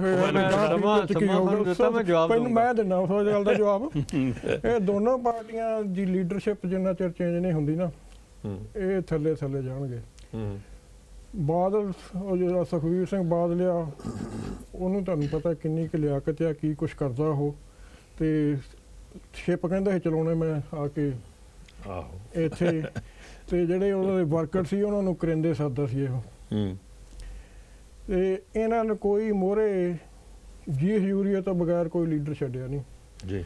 ਜਿੰਨਾ ਚਿਰ ਸ਼੍ਰੋਮਣੀ ਕਮੇਟੀ, ਸ਼੍ਰੋਮਣੀ ਅਕਾਲੀ ਦਲ ਦੇ ਉੱਤੇ ਬਾਦਲ ਪਰਿਵਾਰ ਦਾ ਕਬਜ਼ਾ, ਇਹ ਕਦੀ ਵੀ ਨਹੀਂ ਜਿੱਤ ਸਕਦੇ, ਨੈਕਸਟ 50 ਈਅਰ ਨਹੀਂ ਜਿੱਤ ਸਕਦੇ। ਇਹ ਤਾਂ ਉੱਥੇ ਦੇ ਲੀਡਰ ਜਿਹੜੇ ਹੈਗੇ ਆ, ਜਿਹੜੇ ਅਕਾਲੀ, ਥੋੜਾ ਜਿਹਾ ਆਪਣਾ ਹੌਸਲਾ ਦਿਖਾ ਲੈਣ ਕਿ ਭਾਈ ਜੇ ਤੂੰ ਰਹਿਣਾ ਤੇ ਅਸੀਂ ਨਹੀਂ ਰਹਿਣਾ। ਉਹ ਬਦਲੀ, ਜਿੰਨਾ ਚਿਰ ਉਹਦੀ ਬਦਲੀ ਨਹੀਂ ਹੁੰਦੀ ਉਹਨਾਂ ਚਿਰ ਉਹ ਕਾਮਯਾਬ ਨਹੀਂ ਹੋ ਸਕਦਾ। ਠੀਕ ਹੈ। ਹੁਣ ਕਾਂਗਰਸ ਵੱਲ ਮੈਂ ਆਉਣਾ। ਕਾਂਗਰਸ ਮੈਂ ਆਪ ਲਿਖ ਚੁੱਕਾ। ਮੈਂ ਸੰਘਾ ਸਾਹਿਬ ਵਾਂਗੂ ਨੇ ਇਸ ਤਰ੍ਹਾਂ ਦੀਆਂ ਗੱਲਾਂ, ਮੇਰੇ ਵੱਡੇ ਭਾਈ ਆ, ਪਰ ਮੈਂ ਇਸ ਤਰ੍ਹਾਂ ਦੀਆਂ ਗੋਲ ਨਹੀਂ ਕਰਦਾ। ਮੈਂ ਆਪਣੇ ਵੱਲੋਂ ਲਿਖ ਚੁੱਕਾ ਕਿ ਜਿੰਨਾ ਚਿਰ ਤੁਸੀਂ ਉਹ ਗਾਂਧੀ ਫੈਮਿਲੀ ਤੋਂ ਖਹਿੜਾ ਨਹੀਂ ਛਡਾਉਂਦੇ, ਅਕਾਲੀ ਆਪਣੇ ਅਕਾਲੀ ਕਾਂਗਰਸ ਫਿਰ ਨਹੀਂ ਛੱਡ ਜਾਏਗੀ। ਇਕੱਲੀ ਪੰਜਾਬ 'ਚ ਨਹੀਂ ਕਾਂਗਰਸ ਸਾਰੀ, ਬਾਕੀ ਜਿਹੜੀਆਂ ਚਾਰ ਸਾਰੇ ਬੀਜੇਪੀ ਜਿੱਤੇਗਾ ਹੈਗੇ। ਇੱਥੇ ਪੰਜਾਬ ਦੇ ਵਿੱਚ ਹਾਰਨ ਦਾ ਕਾਰਨ ਕਿਉਂ ਅਕਾਲੀ ਤੇ ਕਾਂਗਰਸ ਇੱਕੋ ਹੀ ਸੀ ਕਿ ਕੈਪਟਨ ਸਾਹਿਬ ਦੇ 4.5 ਸਾਲ ਜੋ ਕੁਛ ਉਹ ਬਾਦਲ ਸਾਹਿਬ ਨਾਲ ਰਲ ਕੇ ਕਰਦਾ ਸੀ, ਜੇ ਉਹ ਕੁਛ ਨਾ ਕੁਛ ਐਕਸ਼ਨ ਲੈ ਲੈਂਦਾ ਇਹ ਆਪਣੇ ਮਜੀਠੀਏ ਦੇ ਖਿਲਾਫ ਜਾਂ ਦੂਸਰਾ ਬਹਿਬਲ ਕਲਾਂ ਦੇ ਕੇਸ ਸੀਗੇ, ਤੇ ਕਾਂਗਰਸ ਨੇ ਡੈਫੀਨਿਟਲੀ ਜਿੱਤ ਜਾਣਾ ਸੀਗਾ, ਜਿਹੜੇ ਪ੍ਰੋਮਿਸ ਕੀਤੇ ਸੀ ਉਹਨਾਂ ਨੇ ਵੋਟਾਂ ਵਿੱਚ। ਫਿਰ ਚੰਨੀ ਸਾਹਿਬ ਆਏ। ਚੰਨੀ ਸਾਹਿਬ ਲੱਪੇ ਆਪਣੀ ਮਸ਼ਹੂਰੀ ਕਰਨ ਵੀ ਮੈਂ ਮੰਜਾ ਵੀ ਬੁਣ ਲੈਣਾ, ਮੈਂ ਤਾਣਾ ਵੀ ਸਿੱਧਾ ਕਰ ਲੈਣਾ, ਮੈਂ ਬੱਕਰੀ ਵਿਚੋ ਲੈਣਾ, ਮੈਂ ਟੈਂਟ ਵੀ ਲਾ ਲੈਣਾ। ਬੱਕਰੀਆਂ ਦਾ ਮਗਰੋਂ ਆਇਆ ਨਾ, ਤੇ ਉਹ ਫਿਰ ਲੋਕ ਦੇਖਦੇ, ਜਿਹੜੇ ਸਮਝਦਾਰ ਲੋਕ ਦੇਖਦੇ ਆ ਕਿ ਵੀ ਇਹ ਟੈਂਟ ਤਾਂ ਖੈਰ ਜੇ ਮੈਨੂੰ ਕੋਈ ਕਹੇ ਤਾਂ ਮੈਂ ਵੀ ਲਾ ਦੂੰ ਟੈਂਟ, ਉਹਨੂੰ ਕਿਹੜਾ ਉੱਥੇ ਵੀ ਕੋਈ PhD ਕਰਨੀ ਆ। ਫਿਰ ਉਦੋਂ ਜਿਹੜਾ ਦੂਸਰਾ ਉਹਦਾ ਭਾਣਜਾ ਫੜ ਹੋਇਆ ਘਰ ਵਾਲੀ ਦਾ, ਭਾਣਜਾ, ਉਹ ਹੀ ਲੋਕਾਂ ਨੂੰ ਦੱਸਦਾ ਸੀਗਾ ਕਿ 10-11 ਹਜ਼ਾਰ ਕਰੋੜ ਆਮ ਆਦਮੀ ਕੋਲ ਤਾਂ ਨਹੀਂ ਹੋ ਸਕਦਾ, ਕਿੱਥੋਂ ਆਇਆ। ਜਿਸ ਤਰ੍ਹਾਂ ਉਹ ਬਾਕੀ ਕਰਦੇ ਵੀ ਜੇ 10-11 ਕਰੋੜ ਹੋਵੇ ਤਾਂ 100 ਕਰੋੜ ਇਹਦੇ ਕੋਲ ਵੀ ਹੋਊਗਾ। ਜਤਿੰਦਰ ਪੂਨੂ ਵਰਗੇ ਜਰਨਲਿਸਟਾਂ ਨੇ ਸਿੱਧੇ ਕਹਿੰਦੇ ਕਿ 2-2, 3-3 ਕਰੋੜ ਦੀਆਂ ਗੱਡੀਆਂ ਇਹਦੇ ਘਰ ਆਉਂਦੀਆਂ ਦੇਖੀਆਂ ਖਰੜ ਦੇ ਲੋਕਾਂ ਨੇ ਜੀ, ਉਹ ਕਿੱਥੋਂ ਆਈਆਂ। ਫਿਰ ਜੇ ਕਹਿਣ, ਇਹਨਾਂ ਨੇ ਕਿਹਾ ਨਹੀਂ ਕਿ ਜਿਹੜੇ ਪੈਸੇ ਰੱਖੇ ਇਹ ਵੀ ਹੋ ਸਕਦਾ ਈਡੀ ਨੇ, ਉੱਥੇ ਇੰਡੀਆ ਸਾਰਾ ਕੁਝ ਚੱਲਦਾ, ਲੇਕਿਨ ਕਿਸੇ ਨੇ ਇਹਨਾਂ ਨੇ ਇਹ ਚੈਲੰਜ ਨਹੀਂ ਕੀਤਾ ਵੀ ਪੈਸੇ ਕਿੱਥੋਂ ਆਏ, ਈਡੀ ਨੇ ਪੈਸੇ ਕੋਲੋਂ ਰੱਖੇ ਜਿਹਨਾਂ ਨੇ, ਇਹਦਾ ਮਤਲਬ ਐਕਸੈਪਟ ਕਰਦੇ ਕਿ ਪੈਸੇ ਉਹਦੇ ਆ। ਠੀਕ ਹੈ, 11 ਕਰੋੜ ਉਹ ਹੋਇਆ। ਦੂਸਰੀ ਗੱਲ ਕਿ ਉਹਨੂੰ ਸਿਕਿਉਰਿਟੀ ਕੀ ਕਾਰਨ ਦਿੱਤੀ, ਚੀਫ ਮਿਨਿਸਟਰ ਦੀ ਸਿਕਿਉਰਿਟੀ ਉਹਨੂੰ ਦਿੱਤੀ ਸੀ, ਇਸ ਕਰਕੇ ਚਾਨੀ ਹੁਣੀ ਜਾਂਦੇ ਲੱਗੇ। ਸਿੱਧੂ, ਮੇਰਾ ਆਪਣਾ ਪਰਸਨਲ ਖਿਆਲ ਹੈ, ਸਿੱਧੂ ਨੂੰ ਇੰਨਾ ਪੋਲੀਟੀਸ਼ੀਅਨ ਮੈਂ ਬੋਲਦਾ ਬਹੁਤ ਜਾਂ ਸਭ ਕੁਛ ਉਹਦੇ ਨੁਕਸ ਹੈਗਾ, ਲੇਕਿਨ ਜੇ ਉਹਦਾ ਕਿਉਂਕਿ ਇਹ ਕੀ ਲੋਕੀ ਚਾਹੁੰਦੇ ਸੀ, ਬਦਲ ਚਾਹੁੰਦੇ ਸੀ। ਬਦਲ ਸੀਗੇ ਦੋ, ਇੱਕ ਸੀਗੀ ਆਮ ਆਦਮੀ ਪਾਰਟੀ, ਇੱਕ ਸੀਗੀ ਕਾਂਗਰਸ ਪਾਰਟੀ ਅੰਡਰ ਸਿੱਧੂ। ਤੇ ਸਿੱਧੂ ਨੂੰ ਨਾ ਲਾ ਕੇ ਤੇ ਚੰਨੀ ਨੂੰ ਲੈ ਆਂਦਾ, ਤੇ ਚੰਨੀ ਨੂੰ ਤਾਂ ਲਿਆਂਦਾ ਸੀਗਾ ਕਿ ਦਲਿਤਾਂ ਦੀਆਂ ਵੋਟਾਂ ਲੈਣੀਆਂ। ਲੇਕਿਨ ਇੱਕ ਇਲੈਕਸ਼ਨ ਦੇ ਵਿੱਚ, ਇਸ ਦੇ ਵਿੱਚ ਇੰਨੀ ਚੰਗੀ ਗੱਲ ਹੋਈ ਆ ਪੰਜਾਬ ਵੱਲੋਂ ਕਿ ਲੋਕ ਨਾ ਤਾਂ ਦਲਿਤ ਪੱਤਿਆਂ ਨੂੰ ਮੰਨਿਆ ਕਿਸੇ ਨੇ, ਨਾ ਕਿਸੇ ਨੇ ਹਿੰਦੂ ਪੱਤਿਆਂ ਨੂੰ ਮੰਨਿਆ, ਨਾ ਕਿਸੇ ਨੇ ਡੇਰਾਬਾਦ ਨੂੰ ਮੰਨਿਆ। ਇਹ ਆਪੇ ਜਾਂਦੇ ਰਹੇ, ਆਪਣੇ ਬੱਲੀ ਡੇਰੇ ਵੀ ਜਾਂਦੇ ਰਹੇ ਵੋਟਾਂ ਲੈਣ ਨੂੰ। ਇਹ ਉਹ ਆਪਣੇ ਉਹਨੂੰ 21 ਦਿਨ ਦੀ ਉਹ ਜਿਹੜਾ ਸੱਚਾ ਮਿੱਠਾ ਸਾਧ ਉਹਨੂੰ ਵੀ ਕੱਢਿਆ, ਲੇਕਿਨ ਲੋਕਾਂ ਨੇ ਪ੍ਰੂਵ ਕਰ ਦਿੱਤਾ ਕਿ ਇਹਨਾਂ ਦੇ ਮਗਰ ਅਸੀਂ ਬਿੱਲ ਕੋਲ ਨਹੀਂ ਲੱਗਣਾ। ਲੋਕ ਬਦਲ ਚਾਹੁੰਦੇ ਸੀ। ਬਦਲ ਕੀ ਆ? Corruption free. ਇੱਕੋ ਇੱਕ ਪ੍ਰੋਬਲਮ ਹੈ ਸਾਡੇ ਮੁਲਕਾਂ ਦੀ, ਇੰਡੀਆ ਲੈ ਲਓ, ਪਾਕਿਸਤਾਨ ਲੈ ਲਓ, ਕਰਪਸ਼ਨ। ਉਸ ਕਰਪਸ਼ਨ ਦੇ ਵਿੱਚੋਂ ਹੀ ਰੇਤਾ ਦੇ ਪ੍ਰੋਬਲਮਾਂ ਨਿਕਲਦੀਆਂ, ਉਸੇ ਕਰਪਸ਼ਨ ਦੇ ਵਿੱਚੋਂ ਨਸ਼ੇ ਨਿਕਲਦੇ ਆ, ਉਸੇ ਕਰਪਸ਼ਨ ਦੇ ਵਿੱਚੋਂ ਹੋਰ ਗੱਲਾਂ ਨਿਕਲਦੀਆਂ। ਕਰਪਸ਼ਨ ਖਤਮ ਹੋ ਜਾਏ ਤੇ ਸਭ ਕੁਝ ਹੋਗਾ। ਲੋਕ ਚਾਹੁੰਦੇ ਸੀ ਕਿ ਬਦਲ। ਕੀ ਕੈਪਟਨ ਮੇਨ ਇਹਦਾ ਮੁੱਦਾ ਨਹੀਂ ਪਈ, ਕੈਪਟਨ ਨੇ ਇਹ ਸਾਰਾ ਕਾਂਗਰਸ ਦਾ ਬੇੜਾ ਕਰ ਕੀਤਾ 4.5 ਸਾਲ ਪੰਜਾਬ ਦੇ ਵਿੱਚ। ਕੈਪਟਨ ਦਾ ਕਾਂਗਰਸ ਦਾ ਪੱਠਾ ਬਹਾਲਣ ਵਾਲਾ ਉਹਨੇ ਕੀਤਾ ਹੀ ਕੁਛ ਨਹੀਂ। ਉਹ ਮਤਲਬ 4.5 ਸਾਲ ਬੈਠਾ ਰਿਹਾ। ਤੁਹਾਨੂੰ ਅੱਗੇ ਵੀ ਦੱਸਿਆ ਸੀ ਕਾਹਤੇ ਬੈਠਾ, ਹੁਣ ਘੜੀ ਖਾਣ ਨਹੀਂ ਬਣਦਾ।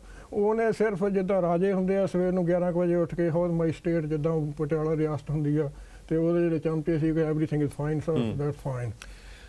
ਸੋ ਇੱਕ ਜਿਹੜੀ ਤੁਸੀਂ ਦੋਨਾਂ ਨੇ ਆਖੀ ਆ, ਇਹ ਗੱਲ ਸਪਸ਼ਟ ਆ ਗਈ ਹੈ ਕਿ ਪੰਜਾਬ ਦੇ ਲੋਕ ਇਸ ਵੇਲੇ ਜਾਗ ਪਏ ਨੇ। ਬਿਲਕੁਲ ਬਿਲਕੁਲ। ਉਹ ਇਹ ਨਹੀਂ ਪਈ ਆਹ ਪੰਥ ਖਤਰੇ ਵਿੱਚ ਜਦ ਵੋਟ ਪਾਓ, ਆਹ ਖਤਰੇ ਵਿੱਚ ਵੋਟ ਪਾਓ। ਹੁਣ ਤੁਸੀਂ ਤੁਹਾਡੇ ਸਾਹਮਣੇ ਸਾਰੇ ਆਪਣੇ ਸਾਹਮਣੇ ਕਿ ਉਹ ਪੁੱਤ ਸਾਰਿਆਂ ਨੂੰ ਦਿੰਦੇ ਰਹੇ, ਵੋਟਾਂ ਮਗਰੋਂ ਜਿਹਨੂੰ ਪਾਈਆਂ ਉਹ ਸਾਹਮਣੇ ਆ ਗਿਆ। ਉਹ ਹੁਣ ਪੋਲੀਟੀਸ਼ੀਅਨਾਂ ਨੂੰ ਇਹ ਜਾਣ ਲੈਣਾ ਚਾਹੀਦਾ ਹੈ ਕਿ ਪੁਰਾਣੀਆਂ ਉਹ ਗੱਲਾਂ ਨਹੀਂ ਚੱਲਣੀਆਂ। ਇਸ ਵੇਲੇ ਵੋਟਰ ਸੁਚੇਤ ਹੈ, ਪੜ੍ਹਿਆ ਲਿਖਿਆ, ਅਤੇ ਉਹਨਾਂ ਨੂੰ ਕੁਝ ਕਰਕੇ ਦਿਖਾਲਣ ਦੀ ਲੋੜ ਹੈ। ਬਿਲਕੁਲ।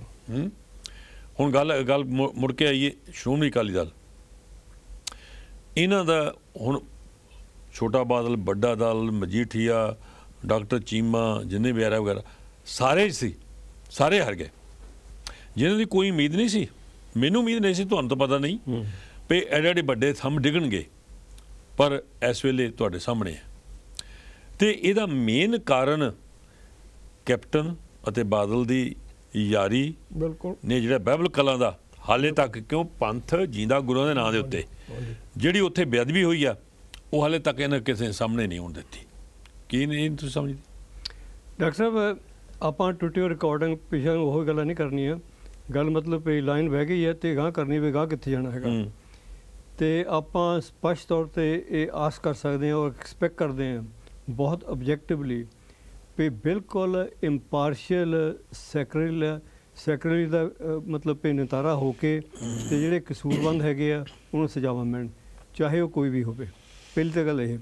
ਦੂਜੀ ਗੱਲ ਇਹ ਹੈਗੀ ਹੈ ਕਿ ਜਿਹੜੇ ਲੋਕ ਜਿਨ੍ਹਾਂ ਦੇ ਰਿਕਾਰਡ ਕ੍ਰਿਮੀਨਲ ਆ, ਉਹਨਾਂ ਦੀਆਂ ਤਬਦੀਸ਼ਾਂ ਹੋ ਕੇ ਉਹਨਾਂ ਨੂੰ ਸਜ਼ਾਵਾਂ ਮਿਲਣ।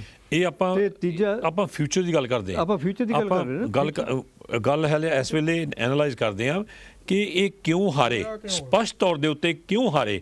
ਕੀ ਇਹ ਵਾਅਦੇ ਲੋਕਾਂ ਦੇ ਪੂਰੇ ਨਹੀਂ ਕਰ ਸਕੇ ਸੀ?